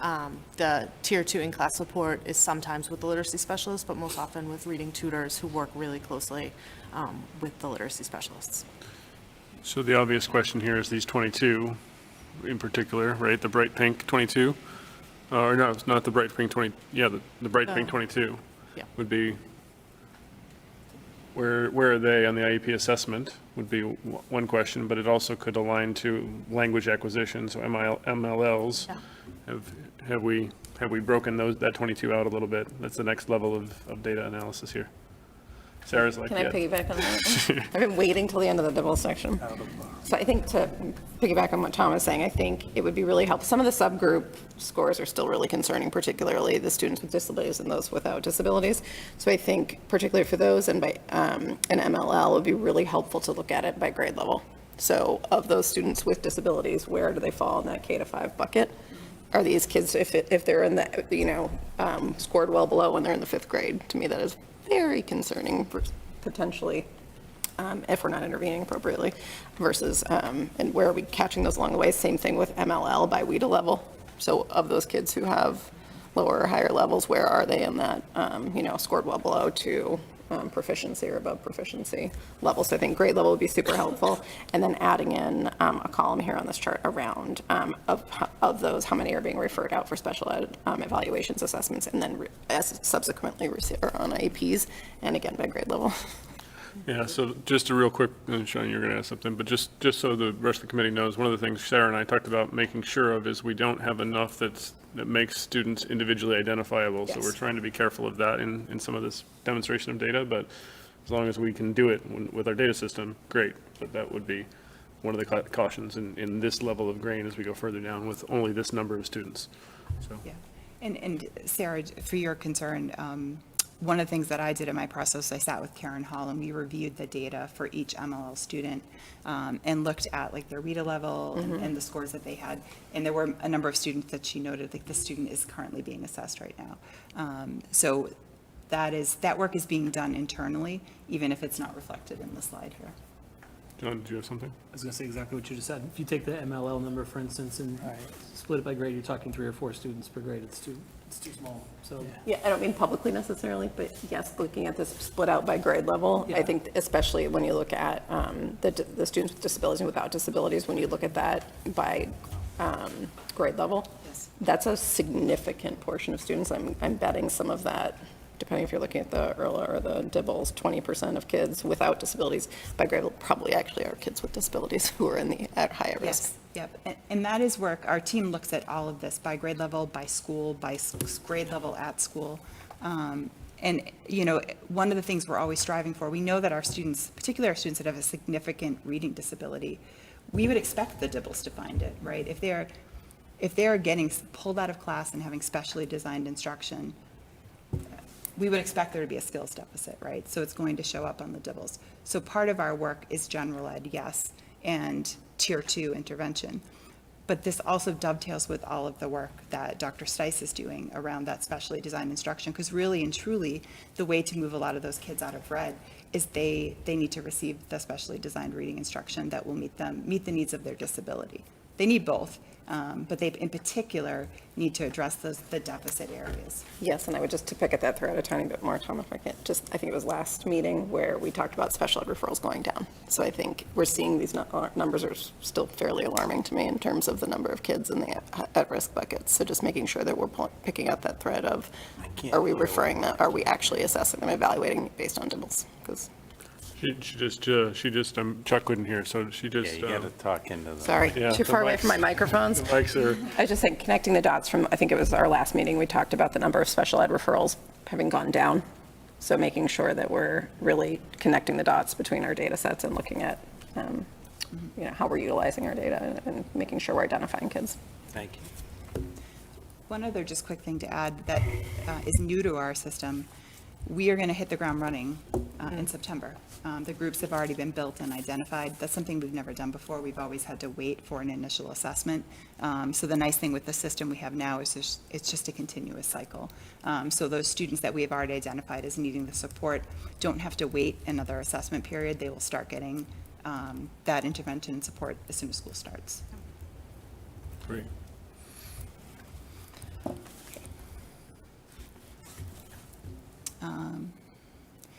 I did include in here, just if you're interested, you can go on, Erin. I mean, a couple of the things Dr. Hardy's already alluded to, we've already shifted the assessment window for kindergarten to match 1 through 3. The literacy specialist and I toyed with the idea of like, oh, we should wait, we shouldn't wait, like we should give them a little bit more room. But what we're actually going to do is within the first assessment window, we're going to start with 3, then go 2, then go 1, then go K to give them more like room sort of, but keep them in that window. So we really do have them and have like beginning of the year data as opposed to like, it was almost middle of the year. And we were so close to that middle of the year window.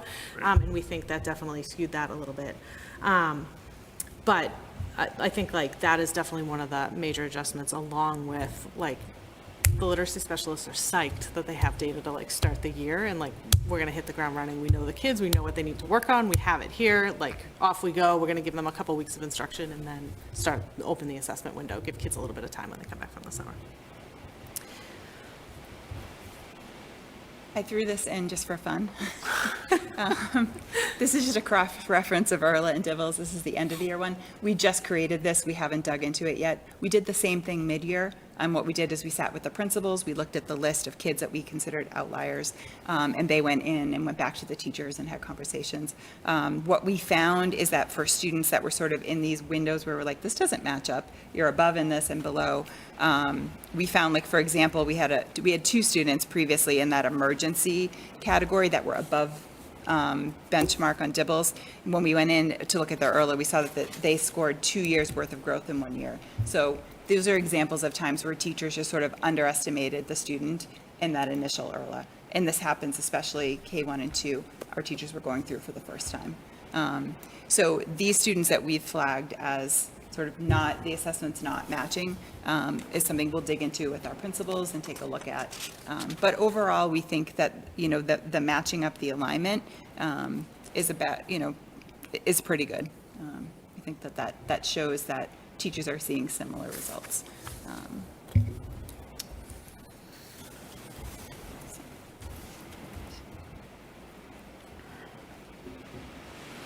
So we just wanted to include a slide in here, and I'm not going to go through all of the things because there's a lot.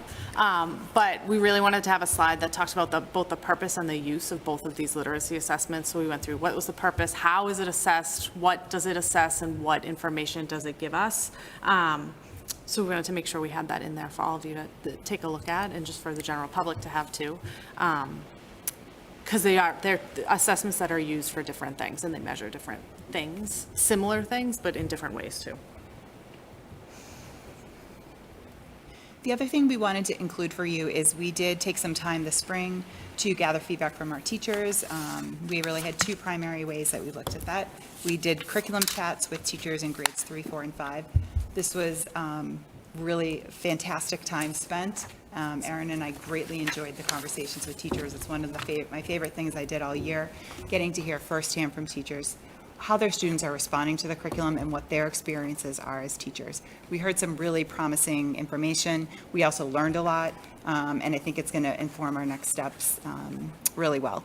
We sent out a survey because we also wanted teachers to have an anonymous way to respond. We sent that K to 5, and so we were also able to gather some really good feedback that way. We will be using that feedback to support our professional development next year and also programmatic decisions. I'm just going to highlight these key takeaways. Teachers continue to say that students are engaged, especially our K-2 teachers were amazed at how engaged their students were and how much they wanted to work and be involved in the ARC activities. Our K-2 teachers did feel that this year's program in ARC did not offer them the handwriting instruction they wanted. This is one of the pieces of feedback we gave ARC, and actually next year ARC is publishing a handwriting tool, a letter formation notebook. And so that is something we were able to preview, something we will purchase next year for our kindergarten teachers. We also heard from our teachers that there was a need to provision some additional toolkit texts for kids that overlapped in levels from year to year. They had already gone through some of the texts. Teachers were finding they wanted to repeat lessons, but wanted a new book to use. And so we actually have that work happening this week. It's Happening this summer, actually, yeah. And teachers are going to be the ones that are pulling those resources. Similarly, we heard from almost every single teacher that they really wanted to see exemplars of student work, and so that is underway right now in an organized, structured way to pull those resources together. Another really common theme that we heard across teachers was just wanting to solidify writing instruction. I think one of the things we underestimated with ARC was just how big of a shift writing instruction is. Teachers have been very accustomed to writing that always goes from beginning to end, that the primary lessons they were delivering were craft lessons, and ARC takes a very different approach to writing. It's very much more about students pulling their knowledge and understanding from text and providing evidence to make their claims and to create their reports. We're also finding, though, that ARC does not have some of the structure in it that we want. And so we have launched this summer a group of teachers that are going to be trained in the Writing Revolution. And we are going to be rolling that out next year with grades 3, 4, and 5. I won't go into it right now. It's not a program. The Writing Revolution is just a writing approach that is a structured way of teaching students how to form sentences, paragraphs, and longer pieces of writing that really matches well the type of writing that happens with ARC, because it seeks to leverage the knowledge students are building and really build their comprehension through writing. So we're really excited about that, and we think that our teachers are going to appreciate that. Moving right into our next steps, and a lot of this is informed from the feedback we got from teachers. We knew this going in, but just didn't really have a choice because of the timeline. Our K-2 teachers really would benefit from strengthening their knowledge of teaching foundational skills. It's really essential, and so that is one of our big pushes next year, is to provide professional development in that area. We're going to continue our work with Hill for Literacy to support that. The other thing is that there were a few areas that we are going to continue to monitor and some areas that we actually are going to make some adjustments. We're going to be adding in some instructional routines in the area of vocabulary.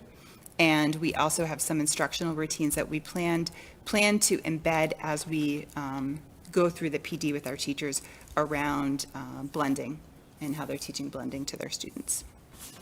And then the gathering of exemplars that we start this summer, we're going to continue over the course of the year.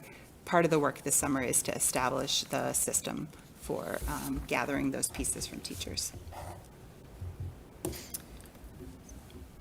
I think next steps too, we still have professional development provided by ARC, and we're going to focus it in two separate ways. We're still going to have some school-based coaching, where coaches go directly to the schools, work one-on-one or in small groups, grade level groups with teachers, as they've done the past few years. We're going to really focus it on pre-planning the units before teachers dive into them and really get a lot of that work out in the front end, looking at their data. What does your data say? What does that tell you about the planning that's happening for the next unit? So planning both core, whole group, and strategic group instruction will be really important. The other thing we're going to do this coming year is something called Learning Labs with ARC, and it really focuses on the train-the-trainer model. So we're hoping to have some teacher leaders at each of the school at various grade levels who come together across all of the schools. So we'll have the site-based coaching where you're at your own school, but we're also hoping to have these learning labs, which really bring teachers from across the district together, learning new, digging in to the ARC curriculum and the instructional practices that come along and the instructional shifts that come along, and then bringing those back to their schools and their grade levels. We're even talking about, and some things folks are really excited about, are having even like sister schools. So like if we're doing one thing really well here, bringing some teachers at different grade levels to see it happening, talk about it, debrief it, go back, try it again, and that kind of thing. So really having some co-observations with schools and doing that sort of in like a learning lab model. Our teachers have asked for that, they're ready for it, and I think it'll be a really great addition and like very exciting for next year's learning. Some other important next steps are just continuing to review our systems and structures that support collaboration between general ed and special education. Not only just the review of our data, but also feedback from teachers and from conversations with our special education teachers. We don't feel like we've done enough to really bridge the gap between the two. We want to make sure our general ed teachers understand the strategies that should be coming back into the classroom to support special education students. We also are going to work to continue to leverage our METCO-SACs. One of the parts of their job is that they do provide academic support in the sense of like monitoring how our Boston resident students are doing. One of the gaps we identified this year was really their access to and understanding of how to use our literacy data. So that's one of the things we've actually built a little dashboard for them, that they'll be able to access student data as a pilot for other things to come. And so we're looking forward to supporting them in that practice next year. And then one of the things I think Erin mentioned at our last meeting too is really starting to deliberately bridge that gap also between our literacy specialists and our ESL teachers. As we wrap up, there are a few promising practices that we have found not only through our feedback sessions with teachers, but just through the implementation team that we are going to try to take and bring to scale next year. We saw some really great success with forming small groups for strategic instruction across classrooms. This was a practice that was done in quite a few of our schools, all at different grade levels, and so we think it has promise. We also saw that in some classrooms, there was some really nice co-creation of writing exemplars happening. So we have some teachers that have shown a strength in that who would be able to model for others. One of my favorite things is some of our schools have gotten so creative with the knowledge building component, and they've created experiences for students that tie in. So for example, during the weather unit, Wood End brought a meteorologist in, but the best one is Joshua Eaton during the one of the bugs unit brought in Terminex for a visit. So I think there's opportunity to get our students excited and to bring those real life applications in. Final piece is one of the big takeaways we got from our curriculum chats, where there were a few teachers across our district who have really started to figure out data collection and what works for them. We have a couple of different ideas that we think will be really helpful, so we plan to share those out with staff and help them as they are streamlining and managing that data input component.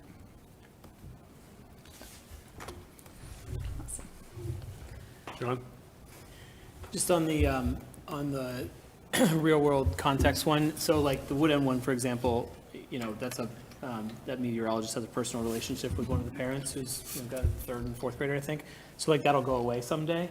But I love this concept. I think we should think about how to sort of do this more systematically as part of the family and community engagement, you know, type effort anyway.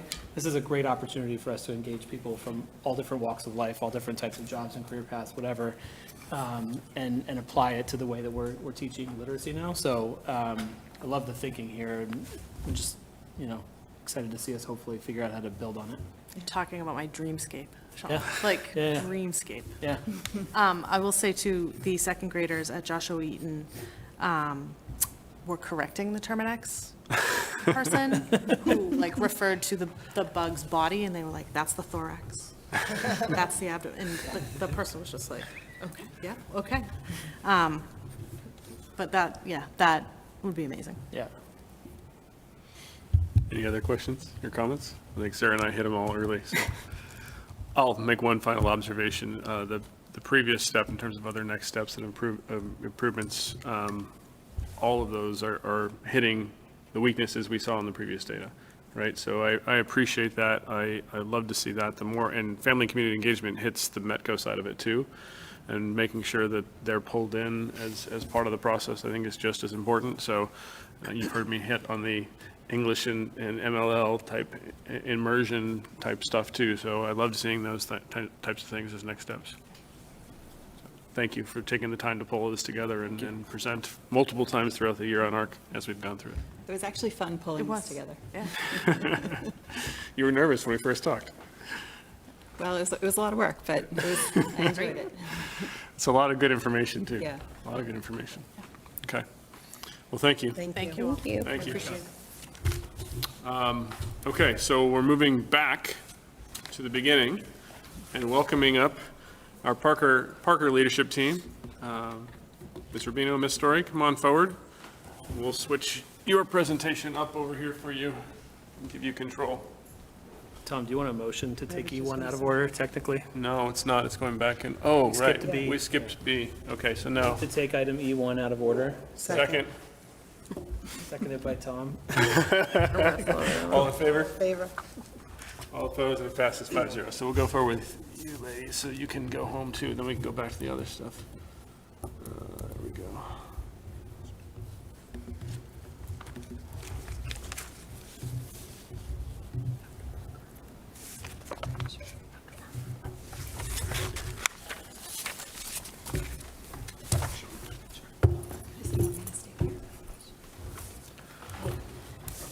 Thank you, everyone, for having us tonight. We are thankful that we are able to talk with you and talk to the community about Parker and highlight what a great school Parker is and what a great community Parker is. Our school improvement plan, which, not letting me click forward.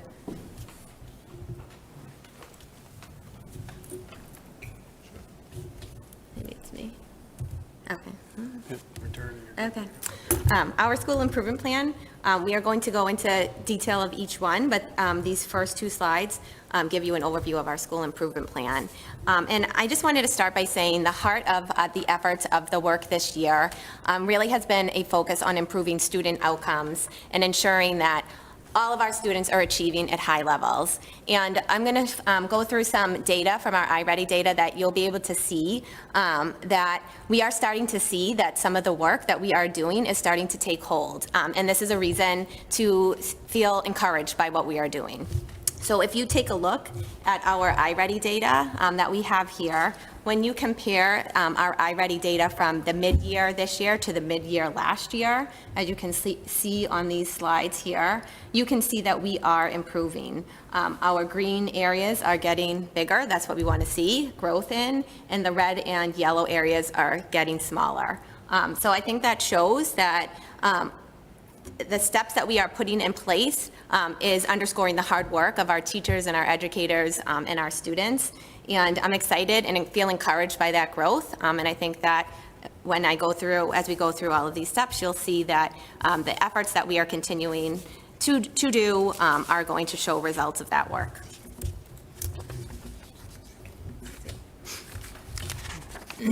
So one of the things that we did last summer before the school year started was we reviewed the iReady data from spring of 2023 as well as our preliminary MCAS data, which had not yet been released publicly. And we were able to identify students who had some skills deficits and some content area deficits and create some tier 2 intervention classes in ELA and math. And so we're able to use what we have as team time. So in each grade, they have 3 out of the 6 days in their cycle where they're on team. And that's when teachers really identify what is the extra area that kids need support in. So that's already getting provided with the general ed teachers on team. So this was utilizing that time and providing targeted support with our math and ELA interventionists and pulling those kids out into small group. For 8th grade, we were able to use our enrichment time to be able to do that. And so kids were not necessarily losing out on that team time or losing out on other instructional time. We also were able to do push-in, and so have these teachers also push into classes in math and ELA classes specifically to identify, again, mostly our general ed students who weren't necessarily getting those supports in like an academic support class. We also used our Title I math interventionists to have small groups. So again, looking at the data, identifying also from teachers, and we have weekly meetings with teachers where we're talking about students in areas of concern. And so we're able to work with our staff to identify which students would really benefit from this increased support. And just to add on, before iReady, we didn't have the tool that was able to help us identify some of these gaps. And now that we have that, we realized that we needed to do more to target the discrepancies, the differences with these gaps. And iReady has enabled us to have that opportunity to do that. And that's what some of the things that we were able to do right away throughout this school year. Oops. We've also spent a lot of time thinking about students' sense of belonging. And as you can see from our professional development work, a lot of what we've done this year is meant to differentiate the needs of each school and the teachers and learners in that school, and then provide teachers with an opportunity to teach that curriculum in a way that students feel connected to their learning, and that gives them opportunities to learn, see themselves in their work, and be connected to that curriculum.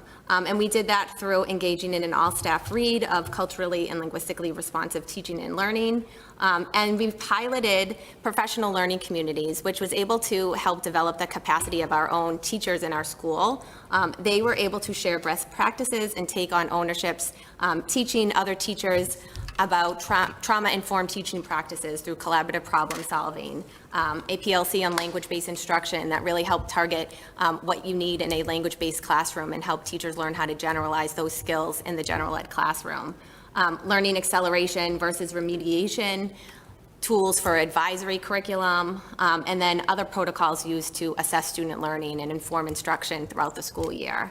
And then, as you can see here, our middle school PD choices, which were offered on the PD days, allow teachers to also be able to choose what they wanted to do for PD that connected to their own learning. And you heard a little bit about the Hill for Literacy PD already. That was one of those options there.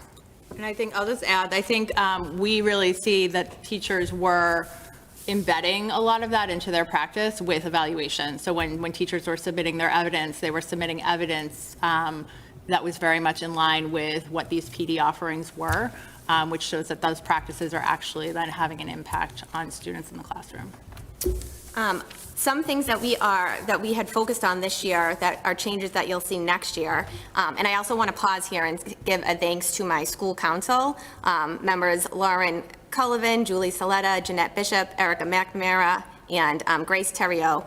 They are part of my school council, and every step along the way, we've had them part of the process, providing another lens, giving us some feedback when we're talking about some changes that we wanted to do next year, especially around our revised spell schedule. I'll talk about conferences in a little bit, and MyCap, which I'll talk about in a little bit as well. Jill will talk about that in a little bit.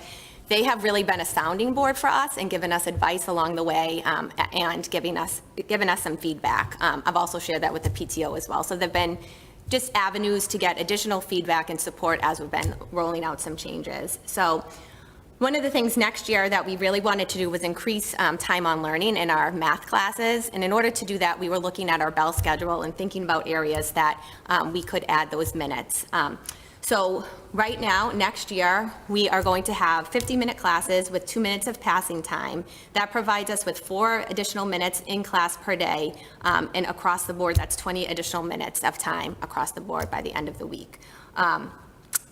We are also we've also been, as you can see here, continuing the fidelity of our illustrative math curriculum. You've heard all about what the middle school literacy curriculum has been doing, the literacy leadership team. And you've also, I think, heard in past presentations about our math summer courses and the math pathways work that we've been doing. We've also been partnering with families around our multicultural night. There were some pictures in the newspaper tonight I saw about that, so check that out if you haven't had a chance to. We've been able to partner with our PTO to bring all-school enrichment programming such as Len Cabral Storyteller and Extreme Science. And our student council has really been able to develop more student leadership opportunities. They've been present at different activities for 5th grade to 6th grade transitions. They've gone on some leadership field trips. And what I'm really excited about as well is launching middle school conferences for next year. That is something that we really heard from both the school council and our PTO, the need for that and the desire for that. And using the feedback from the PTO and our school council and working with our instructional leadership team at Parker and Coolidge's instructional leadership team, we were able to design programming for piloting middle school conferences next year. Some other thing that we have been doing is leveraging coaching. We've been a part of the DESE's Social Emotional Behavioral Academy. We've partnered with Lynch Leadership Academy for professional development as well. The math teachers have engaged in coaching cycles with our math consultant Ramsey and our new coaches. And what I'm really excited about next year are our MyCap courses. We really have spent some time reimagining our exploratory elective options and aligning them with the RMHS innovation pathways. So Jill, go ahead, you can speak. So this was a great opportunity through the MyCap grant to be able to reimagine our middle school course offerings. And so when I started at Parker, I was a little confused why the world language teachers were teaching all of these electives to 8th grade, and it seemed like some of the scheduling things that had happened had just been Band-Aids to maybe fix a problem that came up. And so when we were talking about how we could explore reimagining some of our course offerings, the teachers' input was really, really valuable here. So I think the committee was great. So I was able to chair a MyCap committee, which consisted of teachers and counselors. We attended the MyCap DESE trainings. There were 3 of those that were offered. And myself and Robin Farzani were able to go to all 3, and the other teachers were able to go to the first 2. And then really teachers kind of branched out and got input from the rest of the staff as far as like, what would you like to see? What would you like to do? We're seeing the biggest changes happening in 8th grade, which is really kind of an exciting opportunity for 8th graders who are then thinking about, what am I going to be doing when I'm in high school? Like, am I going to go to Reading Memorial High School? And if so, am I going to be maybe focusing on one of these pathways? And so really the goal was exposure at the middle school level. And so we're able to now sort of look at how we're approaching the curriculum such that we're giving 8th grade students just exposure, that seems to be the word of the night, to what they will then be able to explore more in depth once they get to high school. And so our 2 civics teachers and our 2 science teachers in the 8th grade are actually going to teach a quarter-long Pathways Exploratory course. They will teach actually 8 sections, so it's going to be 2 a quarter, and they will have all 8th grade students rotate through them, so they'll actually be able to go off team. So it's going to be very project-based, very student-centered, essentially, like this is what you're tasked with. They're going to be very small groups of students that will be working through those teachers, and so we have civic action, a clean energy class, an engineering one, and a public health class. So those are, again, aligned with what is being offered currently at the high school in terms of those pathways. We also were able to look at how we could provide all students with an opportunity to take computer science, a digital ethics and leadership course, financial literacy, and an information literacy, which is looking at really reading and writing with information texts. And we're able to offer all of those as well as PE to 8th graders too. So it seems impossible, but we're able to do it, and we're able to pull the world language teachers out of having to teach those and have the staff who are already teaching electives and now offer a world language exploratory to 6th graders. And so that's not as much teaching the language, but it's giving them exposure to the culture and the food and the customs and the traditions. And they will be able to take a French exploratory course 1 quarter and a Spanish exploratory 1 quarter. And then the quarter that they're not, they'll have their traditional team time, which is what they have now. So I think this is really exciting. These changes are, we're able to preserve the band and chorus for all those kids without impacting that negatively, because that was always an issue. So we're able to maintain the really, really strong arts programs that already exist. There are additional course offerings. It's all going to be really exciting in terms of how it all works together, but that's just kind of a quick overview. And if you have questions, we can answer those. But I'm very excited about it, and I think the teachers are really excited about it too. So getting obviously those world language teachers and those 8th grade teachers who are going to be experiencing the most significant changes on board was really, really important. And they're all seemingly very enthusiastic about these opportunities for kids. And I think it's going to be an exciting time to be a Parker. Great. Any questions? John? Just a comment. So I think the elective changes are phenomenal. And I know if Erin were here, she'd be doing a happy dance about conferences. So that's great. Erin would also be doing a happy dance about 6th grade world language. She'll here as well. I think many of us will be, and that's seep it down slowly but surely and work its way down to elementary at some point, maybe. We'll see. One can dream, right, Chuck? I have just a minor question in terms of the process of some of the iReady stuff. You make a pretty bold statement there. This is 6th through 8, and this is only 6 and 7. What happened from a data collection process that we don't have the 8th grade data in this So sample set? we did not do the final round for 8th grade due to the number of MCAS tests that 8th grade students have to take.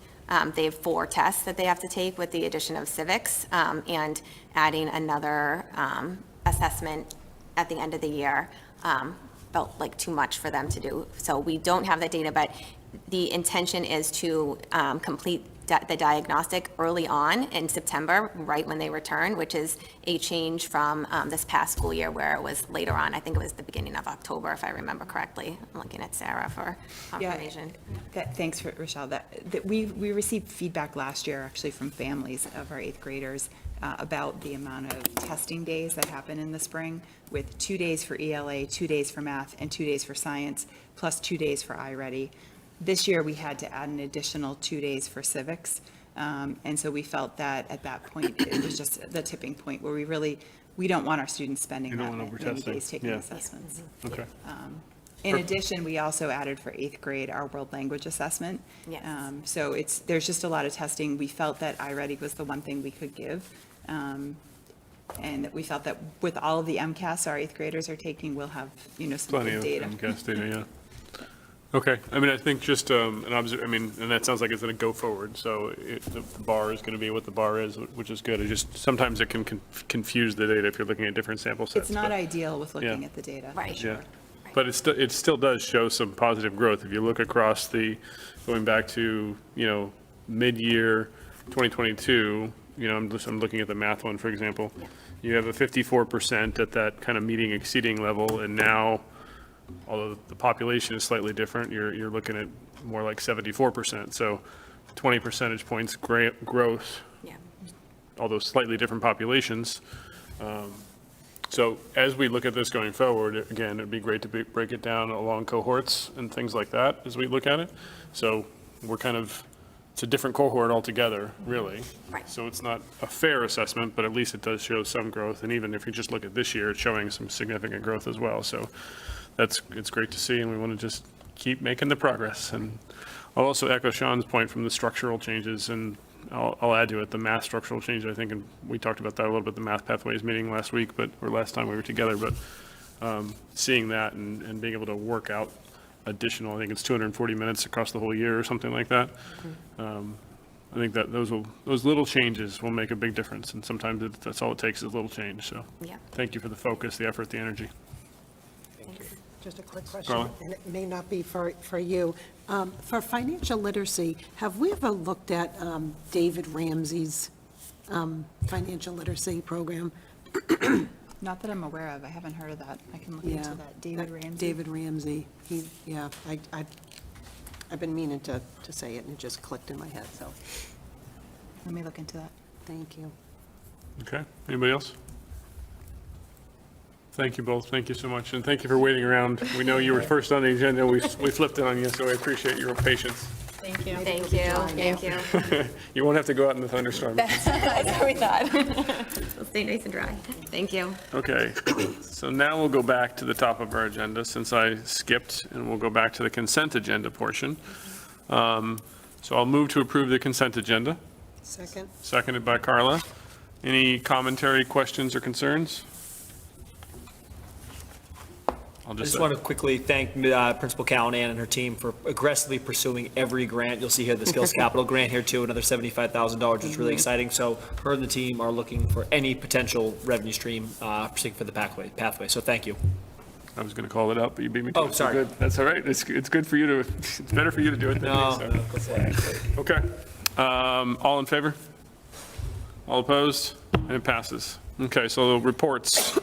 Dr. Pinto? Good evening, school committee.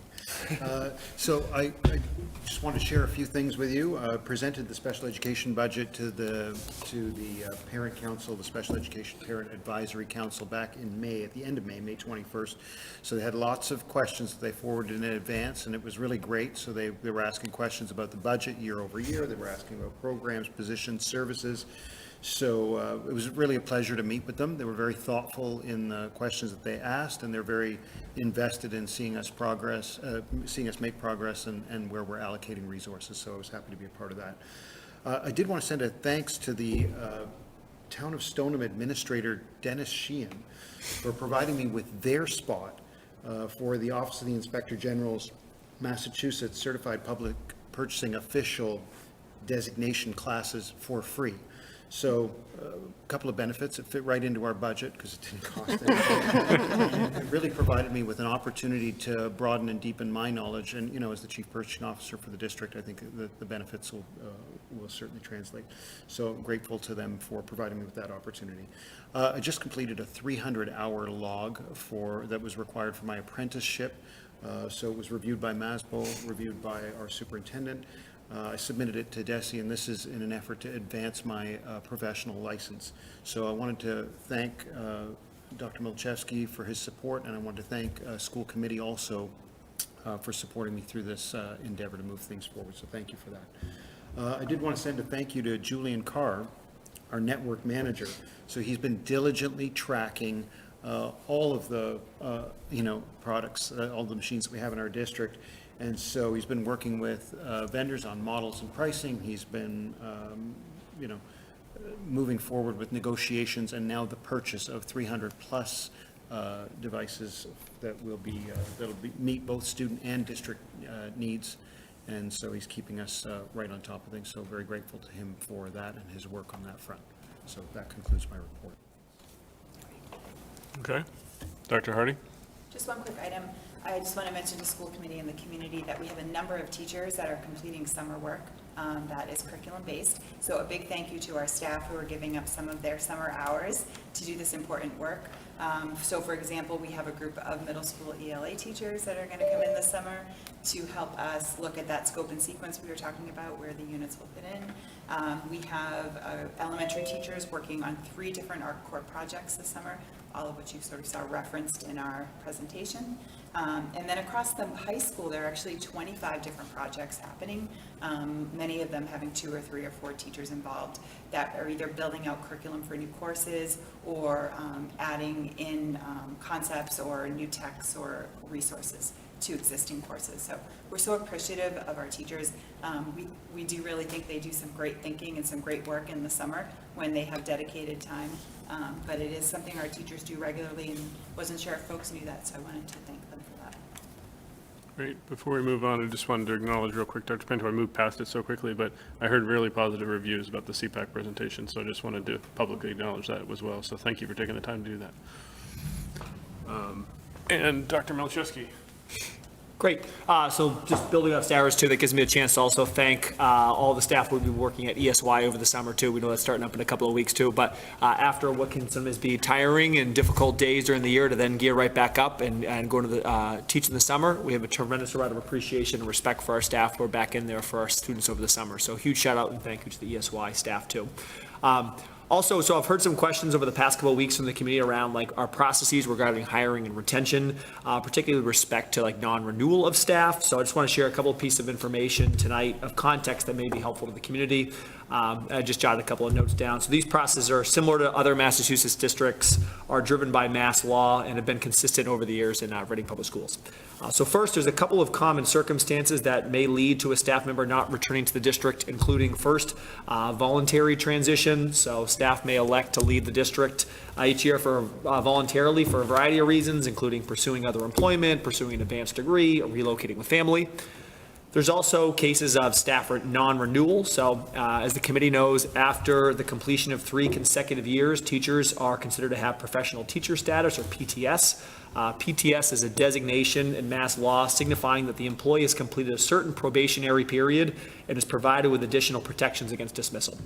By law, teachers without professional status are informed each year during the first 3 years as whether or not they'll be rehired or non-renewed. As such, these teachers are considered to be yearly employees at will until they achieve PTS. And just on a related note, 14 teachers this year across the district received professional teacher status, which we know we celebrated at that reception a couple of weeks ago. And then sort of the last common reason for someone leaving the district may be due to a temporary position. So some staff filled time-bound roles, which is covering for some sort of leave of absence. If the staff originally holding the position elect not to return, this position can then open up as a full-time position. So then staff who are filling in these temporary positions often elect to apply for the full-time position and enter into the interview process with the rest of the other applicants who may decide to apply. And in some cases, these staff members may be hired into the full-time roles by school-based administration. So those are kind of 3 common reasons for separations that occur both here in Reading and across the ed sector too. A little bit more kind of information around communication. So unfortunately, due to staff confidentiality and privacy, we're unable to speak to decisions around decisions to non-renew a particular staff member or reasons why they may not get a particular job that they applied for. For this reason, it's never been a practice in the Reading Public Schools, nor in any district, to notify the community when a particular staff member will not be returning due to a district non-renewal. This would be in violation of laws protecting staff confidentiality. On a related note, the school or district is not able to provide specific information with the community on why a staff member may not have been renewed. Decisions to non-renew staff are made by building-based administrators who have more information and context regarding each individual employee. So while parents may have a particular a perspective of a particular teacher based on their experience or their child's experience with them, this does not represent the entirety of the information or perspective that would shape a school-based administration's decision around renewal. So overall, due to confidentiality, we're not able to notify the community in the case of a particular non-renewal or the rationale for that particular non-renewal. A little bit more context, I think, would just be important. One, decision around hiring and renewals are some of the most important decisions for school-based administrators. And I'd like to assure everyone in the community that these are, our leaders in RPS do not take these decisions lightly. While extremely difficult and sensitive, our school leaders try to make personnel decisions based on what's best for the future of the school and for students. It's understandable that in some of these cases, decisions may conflict with what various stakeholders may think is the best option for the future of the school, but it's also important to acknowledge the school leaders have a much broader perspective regarding staffing and the future needs of the school and their role. Similarly, these school leaders also share the same collective goals that all of our students, staff, and families have around ensuring the best possible educational experience for all of our students. And certainly as a district superintendent, I stand behind all of our administrators to make difficult decisions that they feel are in the best interest of our students and future of schools. Last point, I would just like to emphasize too that none of the hiring or non-renewal decisions in Reading reflect the need to lay off or reduce staff positions.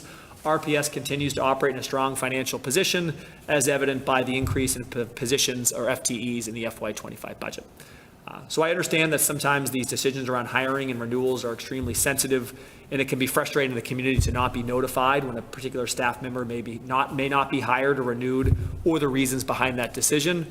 However, I'm hopeful that some of this information I shared tonight provides a little bit more context on why more communication cannot be provided on individual employment decisions, and also reaffirms the commitment of all of our school leaders to make decisions in the best interest in the future of all of our schools.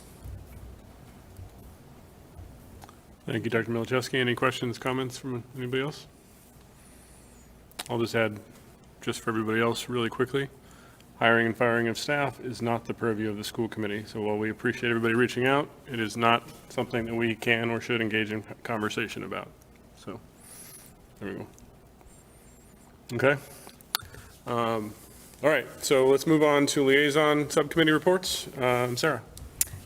So the Killam School Building Committee met on Monday night with a packed agenda. Carla, as the chair, will have a lot more details to share than I will. But we had a lot on there. Exciting. It was at a little 9 or 11. I've forgotten the number of design schemas that we're working through and talking through all kinds of detailed things like types of heating and cooling systems and all kinds of riveting topics. That's the only update I have. Carla. So our next meeting is, for the Killam School Building Committee, is on July 8th. We have two community meetings coming up on July 15th and a new date of August 14th. We had a different date in August, but we decided to move both of those meetings to the Reading Public Library just because they have a good AV system, and it will be a little bit, I think, hopefully easier for people to hear. When we had the meeting in here the other night for MBTA communities, it was kind of frustrating to be able to see the screen from far away, and we couldn't hear everybody online as well. So hoping to go to Reading Public Library to have these meetings, so it'll be just a little easier for everybody. Okay. Thank you. Sean. Are you going to cover the two select board updates? I'll let you go ahead and cover them. So the select board voted to create an ad hoc committee around commemorating Bill Russell. One of the members of that committee is asked to be a school committee member or designee. So I assume in a future meeting, we'll figure out who that person is going to be. And then you heard Ms. Herrick say it earlier tonight, but she's been appointed by the select board, or raise her hand, to be the select board appointee to our facilities renaming subcommittee. Okay. Advisory committee. Right? Advisory. committee. It's Yep. advisory, yep. Yeah. We call it AFNAC. Chuck.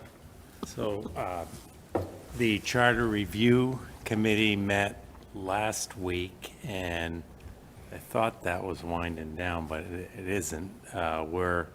We have a public hearing August 29th is kind of a tentative date to kind of go through all the changes. And then there was also a lot of discussion on RMLD. It's really written a lot into our charter now, and there's a lot of thought process that should come out entirely and go under some state laws like in a lot of other towns. It's above all of our pay grades at this point. It's with town council, and so that continues. Recreation Committee met this week. We had a packed agenda. I won't go in. It was all around summer programs and, of course, pickleball and stuff, so. Okay. On my side, there was the Permanent Building Committee Appointment Committee meeting a couple weeks ago, a week and a half ago. We now have a fully staffed Permanent Building Committee, including the 5 members and 3 associates. It's the first time we've ever had it, and there were 8 applicants for the 2 openings, so it was quite a more challenging process than historically has been in the past, where we pretty much were able to take all comers. The 2 permanent members that were already members were reappointed, and then we had 3 additional associates added. All 3 associates were brand new. The previous associate acknowledged his ability to step back, and even though he did apply, he did agree that he could step back, so we have 3 new associates as part of that Permanent Building Committee, which doesn't necessarily impact us, but might allow them to load balance a little bit more when it comes to the recalc Permanent Building Committee that comes about, because they could theoretically assign an associate to be their member of that committee. So that's that. Sean covered Select Board, and there's no Finance Committee updates since we already gave that last time. So, okay, now we're on to the Q4 financial update with the budget transfers, and Dr. Pinto, do you want to start us off? Yes, good evening again. So this is the first time in recent history we've presented this Q4 report, or Q4 update. So typically we present the Q4 report in October after the books have been closed. This is just a snapshot in time, so I wanted to give you a little more information between now and June 30th, which marks the close of the year. There are a lot of moving parts at the moment. Purchases are still being made, purchase orders are still being closed, invoices have yet to be received. So I do expect that there will be some changes in balance, although modest changes as these items are resolved and attended to. I think the most noteworthy things I'd like to point out for you very quickly in this packet is just that it's different from the typical report that I've shared with you, in that it doesn't include the grants and revolving accounts. There was a move that you noted, that Chair Wise noted with the presentation of the Q3 report, which was the shift of the technology purchase dollars have now gone up to the regular day line. So that's where they're accounted for this time around. You'll see that there's a transfer being requested here. So we do expect more transfers to happen. This was an effort to kind of reduce the number of transfers and reduce the dollar amounts. And so that's why the transfer is being requested at this stage. Finally, the year-end balance, you'll see, is something that I wanted to draw your attention to. So that's going to come into a little bit sharper relief with the next presentation, because we're going to be talking about the Special Education Reserve Fund, and so what to do with those dollars. Okay. Any questions or comments for Dr. Pinto on this before we move to the motion? I guess before I move to the motion, my question, I acknowledge what we're doing here is basically getting special education back to slightly above 0 with this move. Does that include the forecast that aligns with the next topic, or will that be potentially pulled from any one of the lines, the Special Education Reserve Fund topic in particular? So this one does align. So we have made it, so year over year, the practice has been to allocate a certain dollar amount in order to prepay both for collaboratives and private placements. So we've not only gone with the typical dollar amount, but increased it slightly. And so that's accounted for. So if we change the numbers in the next motion, Yes. should we come back to this motion? You won't need to come back to this motion, but we'll be able to make some choices with the next presentation as to how we'd like that. We're looking to land at a couple of dollar amounts, I think, with the next presentation. One is with regard to the Special Education Reserve Fund, and the other with the dollar amount that we'd like to turn back to the town. And that out-of-district dollar amount will then become a little bit variable, with some more money towards that. Okay. Okay. So if we just, I'll make it a little bit more concrete. The next slide has 175 as an example across the board for the Special Education Reserve Fund. If we make that 200 as part of our conversation, that's another 25,000. It doesn't matter, I think, in the grand scheme of things, which cost center it comes from, but would it make sense for us to account for that now, or can we adjust for it later? Adjust for it later? Okay. Chuck, you want to say something? No, I was going to say that. Okay. Okay. All right, so with that said, I move to transfer $111,000 from regular ed day cost center to the special education cost center to cover the increased prepay for FY25 out-of-district tuition. Second. Seconded by Chuck. Any further discussion? No? All in favor? All opposed? And it passes 5-0. Okay. Moving on, Dr. Pinto, to the next topic. Thank you. So this is the Special Education Reserve Fund. And so as the committee is aware, an area of great importance for us is the management of those special education out-of-district costs. So many variables affect the predictability of that number. There are, there's constant reevaluation of student needs. There are students moving into the district that we need to account for. So in the packet that you've received, I provided you with first with 3 options, but these are not the only ones. This was just to sketch out what it might look like if we were to return a high number, so a slightly higher number than we returned last year to the town, a middling number, and a low number back to the town. I do have to caution you again that the ending balances are, approximate. I don't expect a large variation, but we're trying to land on. There's a lot of things in motion at the moment. So as I mentioned earlier, we're trying to just land on a couple of dollar amounts. One is a rough approximation of what we'd like to turn back to the town. Last year it was $100,000, and also like to determine what to put in that special education reserve fund. So the balance currently is $175. You'll see the chart on the second page of that report. Kind of gives you, added a few further lines from the initial delivery of the report in October, or in that October time frame, just to give you an idea of what maximum minimums are, where we're falling short, or where we could get to. So, can I? Sure. So it's at 175 now, and we're proposing to add So it's at 175. 175 or 200. 175. So what we wanted to talk about as a group, as we put this agenda item on the topic, is one, we have to vote a number according to our policy to go into the Special Education Reserve Fund. So that is what we're actually going to be voting on. What Dr. Pinto said in the previous thing, I'll just make a highlight on, is we're not actually voting on how much to prepay. That number can slide to keep ourselves solvent and then some throughout the end of the year. So that number is not as material, but we want to make sure we can prepare ourselves for next year as much as possible.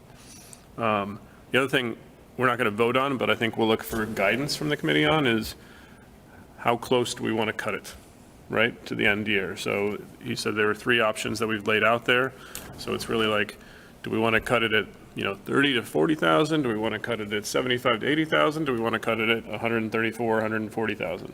So those are the kind of the topics of discussion that we wanted to have. So principally, how much do we want to allocate to the reserve fund, and secondarily, how close do we want to cut it, and then the rest can adjust from there. Sean? I'm in the option A or option B camp. The $175,000 allocation leaves us with the opportunity to still do some pretty substantial prepayment, much greater than previous years. I think we were at 923 last year. Yeah, so both of these figures are much higher. And I know some of the reasons why that might be prudent, but I'm just thinking back to, past conversations about, when we were making the appeal for the ARC funding and things like that, right? We need to find the right balance here of doing the right thing by the town, the free cash position, all of that, and, and not putting ourselves in a position where we're going to find ourselves in trouble next year. So I think A or B probably do that better than C. So if the decision tonight is around the reserve fund, then I'm in the 175 camp, given these options here. Chuck? So I'm a hard on option B. I think that, I don't really want to go down as low as the option A. So I think option B draws a good balance. When you say not as low, do you mean Are you referring to option C that goes down to 30,000 we return? Or I mean, too much versus, I think, option B draws a good balance between the two, so. Okay. Anybody else, Carla? I actually was thinking more of something between B and C. I was thinking more of 50,000 back to the town. That was just, it makes me nervous to, out-of-district placement always can, it's so variable, and we just don't know what could happen. And I know that we increased our numbers this year with school choice, and you just don't know where we're going to end up. Okay. Sarah, do you have any thoughts? Yeah, I was kind of leaning towards option B. I think kind of interesting what you're saying, Carla, too. I could also support kind of a B plus one, kind of in between B and C, for the reasons you outlined, Carla. Okay, so I was generally more B from a amount to return to the town perspective, but a slightly different mix to achieve that. And, looking at the policy, and one of the things that we only have the net school spend through FY23, but if we look and apply FY24 going forward, it's going to be more along the lines of 63 million, probably, give or take. So if you apply that and extrapolate, your 0.5% is quickly getting up towards, 320, 330, and then et cetera. So 175 still gets us above that number, and we're still compliant, but it's still well below the 1% number. So I was in the thought process that ultimately the longer term protection for us is the reserve fund. Prepay helps us the great next year, but and I know that there's a reason why we need to do that, but I also want to make sure that we're giving ourselves some flex for the future years as well, where I have real concern to make sure we're okay there. So I was thinking more along the lines of like 225 to the reserve fund, and then bringing the special education out of district tuition payment down to flex that, and keeping the guidance of 75 to 80. I don't really want to cut it too tight in the 35 to 50 range. I know that we can still flex it as we need to, but keeping, to Sean said, the good steward, making sure we're giving things back to the town appropriately, not too much, not too little. It's the Goldilocks just right amount in my mind. So I was proposing that we think of the SURF allocation as 225, and then adjust the out-of-district payment down that 50,000, but keep the target at 75 from a give back to the town, give or take perspective. I don't know if that rings, or if anybody wants to say, no, you're crazy, I'm okay either way, but it's slightly different than either model. I don't feel that strongly. I guess I would say the one downside to doing that is, the more we shift our planning towards having the reserve fund as a backstop and not paying ahead, for the year ahead as much as we can, the more likely we are then to start needing to use the reserve fund. And people might have different perspectives on this. I think, or at least from my perspective, when we created the reserve fund, I think the idea would be it's there and we almost never have to touch it. So I'm not sure I want to actively, I'm not saying this your proposal necessarily does that, it's $50,000. I'm not sure it makes a difference at the end of the day, but I'm not sure I want to actively put ourselves in a position where we are shifting our safety net further away from prepay and more towards the Yeah, I reserve think fund. we've always been bullish about prepaying as much as we could, and Yeah, I agree with that, I think, but Sean's key point at the beginning is either one of these proposals is paying 200,000 more than we've paid in the last few years, right? So we're prepaying pretty aggressively. I'm just suggesting that, what we want, we have to maintain ourselves in that 0.5 to 1% range. And actually, this allows us to do less going forward of giving in to SURF. Because it could, that money should be invested. It actually shouldn't be 175 flat. We should have some interest in there already. So we should follow up on that as well. But it allows us to do less going forward, where maybe we might have a tighter year, and we might be able to do more of a prepay on the forward years as well. So as we get ourselves in that 0.5 to 1% range, technically, we don't have to do anything in the following years from a SURF perspective. right? And it gives us some flex as net school spend is going to go up over the next couple of years, just naturally it will, that we would then have some flexibility going forward to say, yeah, this year we don't have to do anything for SURF.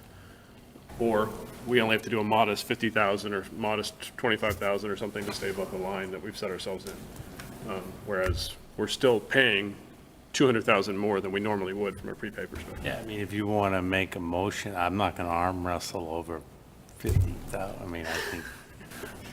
All right, I'll make the motion. You guys can, go ahead, Dr. Melchett. I am a little bit nervous about going, I mean, again, $50,000 at the end of the day, but I am a little bit nervous about shifting from the 175 to the 225. Just, we've had some, we know over the past couple of months, some like, unexpected move-ins or change in demographics that we haven't necessarily budgeted for, which kind of can eat into our contingencies. So I feel like having a little bit more contingency, which that would build through strengthening prepay a little bit, would position us better for next year. And we see sort of in neighboring districts, there's been sort of a lot of shifting of student populations, sort of that was unexpected, that I think has put some districts sort of in a more challenging financial position. So I agree, it's sort of, it helps us in either way to give us additional padding. I think just given some of the recent moves in district, I think it would be helpful to have some of that prepay closer to what we can prepay, which is actually 1.3. So I would prefer to, if, kind of weighing both of those options, go more towards prepay, but again, for $50,000, I understand the rationale the other way too. So we'll cut it in half then, I'll say 200,000. Is that okay? Yep, that's fine with us. All right, so then I move to allocate 200,000 to the Special Education Reserve Fund and provide guidance, although technically I said we weren't going to vote that, and provide guidance, so we're not going option C, that we return approximately 75,000 to the town. And I just want to put a caveat that the 75, that can change, right? Approximate, we're talking tens of thousands of dollars. It could go in either direction right here at the end. So I just want to make sure that that's It's okay. guidance. It's guidance, yep, okay. Second. Seconded by Sean. Can I make a friendly motion to? Amendment, sure. Amendment to return 50 to the town instead of 75. I will not take that as friendly, but we can discuss it. Can I make an unfriendly? You can make it, yes. So the amendment on the table is to make it 50 as guidance to return to the town. Is there a second? I'll second it. Okay, Sean seconds. Now that's what we're discussing. So pros and cons of 50 versus 75 is the guidance. Carla, your amendment, so. Like I said, we're opening up to allow more kids to come into the district, and I don't mind the special education fund having 200,000, but I think it's good to keep your prepay as high as you can too. Okay, so you're basically taking the 25,000 from the 75,000 instead of from the prepay? Yeah. Okay. Any further conversation? Again, it's not a lot of money, but I think we're always very willing to go ask town meeting or the FinCom for more free cash or whatever to help us. I think as someone said, we got to, kind of be responsible to that and give back. And I just, 75 is still a lot less than we've given back in a lot of years. So, to go to 50, I don't know whether it sends the right message. Any further conversation? I agree with Chuck. Okay, so we're going to vote on the amendment, which is to adjust the return to 50,000 instead of 75,000. All in favor of the amendment? All opposed? All abstaining? And the amendment does not pass, 1-4. Okay, so we're back to the base amendment of 200,000 and 75,000. Any further discussion? Okay, all in favor? All opposed? And it passes. So we have adjusted the amendment, the SURF allocation to 200,000 and kept the guidance at 75,000 as guidance. Obviously, things may adjust, but 75,000 as guidance for the amount to return to the town. Okay? Thank you. Thank you. Okay, so Moving back to the agenda, we now will go into old business, the mid-cycle formative review of the superintendent. I want to first thank all the committee members for their time and effort in putting together their reviews, and Dr. Malczewski as well for the year. Dr. Pinto and Dr. Hardy, you contributed greatly to that as well, so thank you as well. I'll just quickly go through some of the highlights of what's in the packet. Everybody's had a chance to review it, and then we'll open it up in case anybody thinks I missed anything that we need to amend before we approve, or anything else along those lines. So I think overall, we continue to see, strong leadership, collaborative nature, et cetera, which enables a lot of the other successes we've seen throughout the district as we've gone through. As we look at goal number 1, almost everybody universally acknowledged that there's really no way to officially measure this as it stands right now. As most of the measurements go into next year or the end of the year of next year. But everybody pretty much also acknowledged that with the innovation pathways and the 193 students, we're already above the 150 target that's out there. And we have seen some positive indicators of other progress that hopefully will bear themselves out in the MCAS data as well. So generally, this goal is listed as incomplete due to timing, not due to effort. The next one, secondary math pathways, I think just most people, I think everybody acknowledged this goal was met and probably exceeded as well when you consider the single and sole benchmark that was in there and all the progress that we've heard about throughout the year as well, and just in our last meeting in particular, highlighting the 18 of 22 kids that were encouraged and adopted into the 7-8 math, the summer geometry course, of which there's 11, I believe, the METCO grant that's happening, the math lab, the rest of the summer learning that's been put in place, as well as just the overall, adjustment of the pathways themselves that have been put there. So I think overall that's met / exceeded, probably leaning towards exceeded from a benchmark perspective, and I think that's universally agreed to from the rest of the committee as well.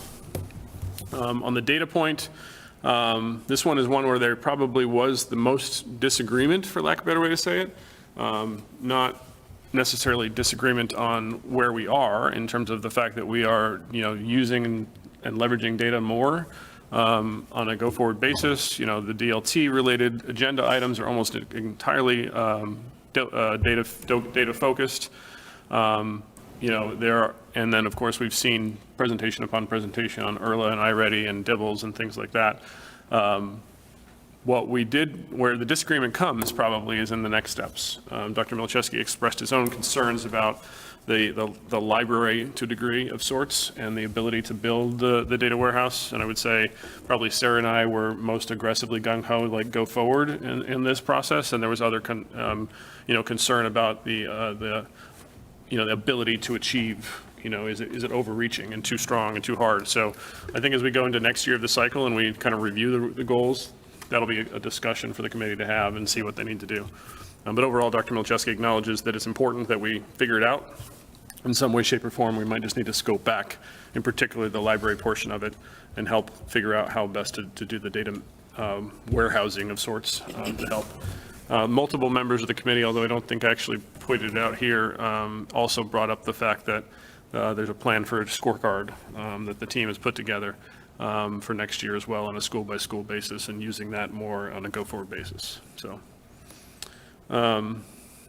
developing, supporting, and coaching of principals. Many members acknowledged this was more than principals that we were seeing evidence of.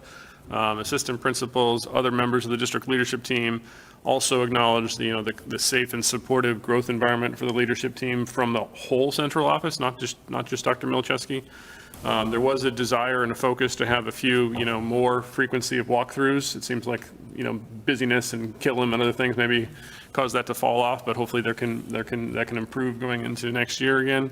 And, integrating the MLL staff a little bit more holistically in the process as well was something that was noted as improvement. But overall, this one would be considered met, leaning towards exceeded, and can continue to grow as we see some of the walkthroughs and continue to increase and go forward.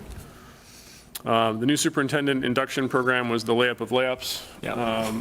And is completed and met/exceeded. I noted, and I think almost everybody else just noted that it was done and whatnot, but I saw some correlations from it, from stuff that was happening earlier this year that I pulled into mine in particular with regards, and Dr. Milczewski, tell me if it's wrong, but some of this, the work that was done with the collaborative in regards to, getting that board to come to a consensus of where things were. You weren't the only member, but I could tell we were leading some of that. And I think that some of it has to do with, A, who you are, but also the NISIP type program. But then also the work that we have with the deaf and hard of hearing program coming in as well. So I think there's some correlation there. And I think overall, it seems pretty clear across the board that you've met or exceeded the goals, and just using the language for your contract, you have attained the minimum proficient, leaning towards exemplary related review from this formative perspective, from my summary of everybody else's reviews. So I'll pause there and see if anybody thinks I missed anything, or if we want to edit anything in the actual document. I'm happy to do that, and before we officially vote it as final.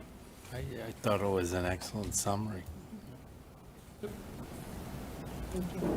Okay, with that said, I move to approve Dr. Milczewski's FY24 formative review. Second. Seconded by Carla. Any further discussion? Seeing none, all in favor? All opposed? And it passes. Okay, so that is done. Moving on to the next agenda item. We are going to the post-formative review discussion. We have 2 items here. First is an amendment to Dr. Milczewski's contract. It's in the packet for you all, and it is very straightforward. I don't expect anybody will have problems. Dr. Milczewski's had a chance to review it as well. Essentially, the language previously said after Dr. Milczewski's summative annual review. And as we know, we changed last year to go to a 2-year process, so we had to account for the fact that he may have a formative annual review. So the language allows for, after his annual review, formative or summative. And I tried to make sure that it was the annual review and it couldn't just be after a review, in case something happened and we only did like a mid-year review or something like that. So that was the one caveat I had when I was working with Colby on this. So any questions, comments, concerns on the amendment? Okay, none. All in favor of approving the amendment to the superintendent contract? All opposed? And it passes 5-0. Okay, moving on. Superintendent salary, next steps. So this one is a little bit more background on this one. It's probably the first time in a while that we're actually not negotiating with the superintendent. This is something where we just have to discuss. And per OML, since we're not negotiating, we have to discuss, it's going to be an open. I don't expect it to be contentious in any way, shape, or form, but it's the first time since I've been on this board that we've had this conversation in a non-negotiation type mode. So Dr. Milczewski and I talked about that a little bit. We went through it. And in the memo, I provided a couple of different options. His contract calls for 2.5% or more if we wanted to. Or adjust if necessary. But using the 2.5% as the target, you see in his current salary is 214. 2.5% would be 5,350, which would put him to 29,350. I would propose he's done more than that personally. So I would propose we look at one of the other numbers below that, but obviously open for the floor to consider. 2.75 gives it 5,885, which is 29,850, 885. 2.8.0374 gives an even 6,000, which puts them at an even 220,000, and then 3% at 6,420, which is 220,420 as his total salary. There's no need to adjust anything else in his contract. His NISIP time is done, but otherwise there's no reason to adjust anything else. So with that said, open the floor for discussion, and then we can make a motion. Go ahead, Chuck. So, I know Dr. Milczewski, excuse me, has been very thoughtful in his approach to making sure all the people around him are well compensated, and I think we need to do the same for him, and I would propose 3%. Okay. Anybody else? I would agree with that completely, Chuck. Okay, then I'll take a motion. I'll move to use the 3% percentage increase, absolute increase of 6420 for a 2025 salary of $220,420. Seconded by Carla, friendly amendment 2024-2025. So it starts August 1st. You just said 2025, so just want to make sure we started August 1st. Or sorry, July 1st. July 1st, FY '25. FY '25, yep. That's not friendly. Any further discussions? No? Okay, all in favor? All opposed? All right, and that passes 5-0. So Dr. Milczewski, in 11 days, it will be up 3%. So thank you. Thank you. Thank you for the work there. All right. Back to our agenda now. School choice, update and next steps, and we'll pass it over to Dr. Milczewski. Great. So this should be pretty quick. Just want to provide the committee with an update on school choice, where we've been and what's ahead. You'll find that on page 127 of your packet. So in this last round of school choice, we received 35 applications in which we accepted 31 students. As per MGL, we have to have a second lottery. The MGL language says it has to happen sometime before November. We just think that that's way too late. So our proposal tonight is to keep open those remaining seats that weren't filled. And you'll see in the packet that has a couple of seats at elementary, 10 total, but most of those were filled already. Only a couple of seats at the secondary level, middle level, just 3 seats, and then the majority of seats left on grades 9 through 12. Our plan is to open up, with your approval, open up tomorrow on June 21st, with the deadline being of July 1st, and then the lottery taking place July 8th. That will give us just time to be able to plan accordingly for the summer too. So I don't think you actually need to vote on it, but I would think it was more of just an information, FYI, wanting you to have this information. So just to clarify, deadline of July 5th, not July 1st, right? Correct, yep. Okay. July 5th, yep. Yeah, I don't think we have to vote on it either, at all. A question, if we have somebody who wants to apply for something that's not here, they cannot technically apply, right? Not technically apply. So if they're a 7th grader who wants to come in, they cannot. We actually had 7 students apply for 6th grade. We were only able to take 5. One of them didn't accept. We were able to move forward with the 6, but there's still one student who is on a wait list. But we're trying to be really thoughtful about the available seats that we have. So at this point, we're not proposing opening any additional seats. Okay, so as another question, prior to this, we had 5 at every level, right? So does Correct. this mean we filled in the 5 anywhere where we don't, everything that's not filled in has been, Correct. And there were a case where I believe, I'd have to go back and double check, where 1st grade, I think we just pulled 1 seat off because it was getting full. I have to go back and double check. okay, But other than that, it's just simple math of matching up what. okay. All right, any other questions, comments from the rest of the committee? Nope. Okay, thanks for the update, and I think it makes logical sense to get the next one done as soon as possible. Yeah. Get your planning done. Great. It's exciting that we had 35 applications, though, I'll say that as well, and 31 that we're able to fit in. So Tom, I take back my comment on 1st grade because I'm thinking about it. There's 60 seats available, we know, 12 times 5, right? And then we see that there's 31 filled, 29 left, so. Yeah, matches Yeah, up. so I know 1st grade was tight. Okay. Great. With that said, pass this Passing over. it down. You're in charge now. In charge, all right. All right, so as we know, gone through annual reorganization. This is my 3rd time doing that. How we'll go through the process, I will just first open it up to any nominations for chair. When that process closes, we'll then open it up for any discussion on any of the nominations. At that point, we'll close out, after the conversation, we'll close it out and have a vote on any of the nominations. Following that, I'll then turn it over to whoever's elected as the next chair to then run the conversation around vice chair. So, and simple, kind of just a little housekeeping, it's also going to be a simple majority of voting members too. So I'm assuming everyone will vote tonight. Otherwise, it make it trickier. Still need 4 though, right? No, simple majority of voting. It's actually, it's not even only those that are here, it's only those that vote. So if people abstain. Please don't, I feel like raising your hand I didn't want to tonight. say that to make it confusing for myself. Yeah, all right. Colby's office did give a little guidance if it gets that app, but we'll hopefully don't get down to that. Hopefully we'll road. get So there. hopefully everyone votes. All right. All right, Chuck, go ahead. So did when we set the agenda, we knew that there'd only be 5 of us here tonight, or? This is always the last one on Right. our agenda, and yeah, Erin acknowledged a couple months ago that she wasn't going to be able to make this meeting, and didn't ask to move this portion of the meeting at all. Great. So open up for nominations. Go ahead, Sarah. I'll nominate Tom for chair. Any other nominations? We'll accept the nomination. I'll accept the nomination. I have a question. Does the school committee have a policy not to? No. We do not. We do not.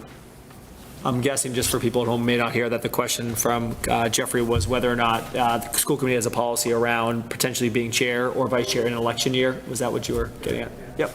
And the answer is no. The answer is no policy. All right, we have one open nomination for Tom. Is there any other nominations?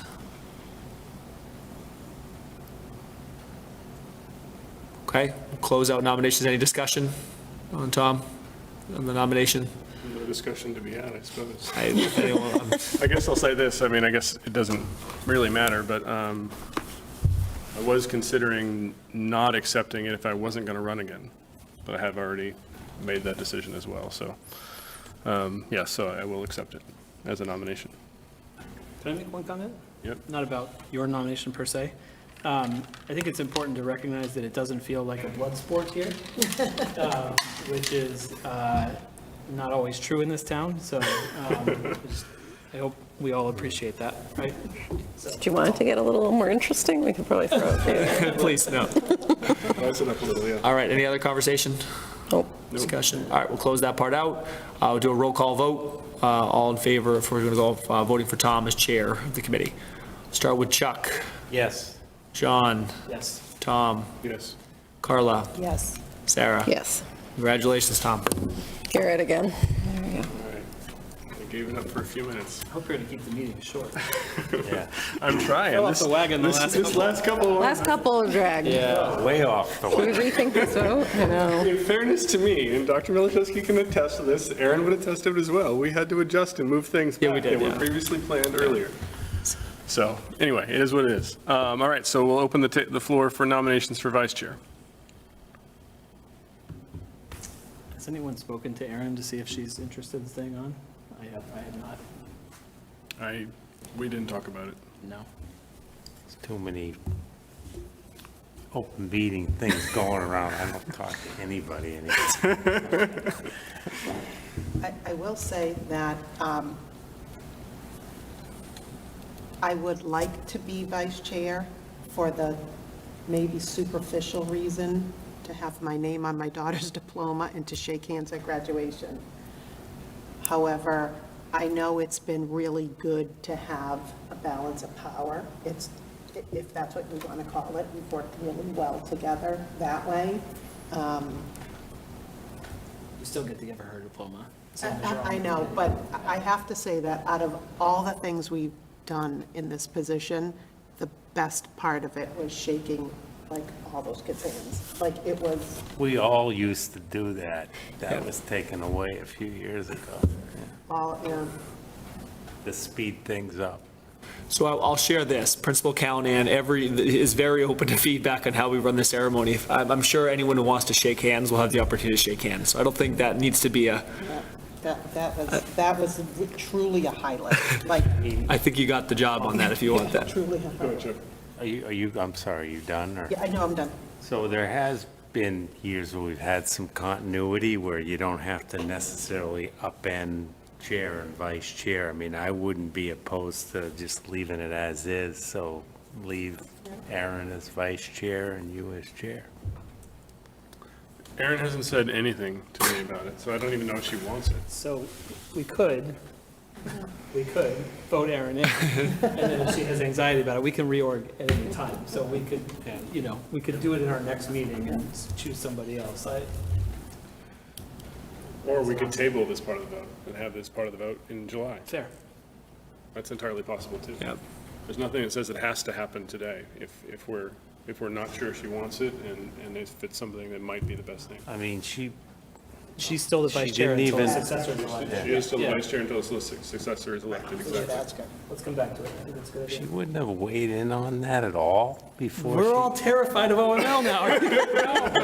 You meet with the chair, you meet with the, Yeah, we just didn't, I mean, we didn't talk about it probably for that reason. I wasn't sure if she'd talked to anybody else. She probably wasn't sure if I'd talked to anybody else, and we wanted to make sure that we didn't cause problems.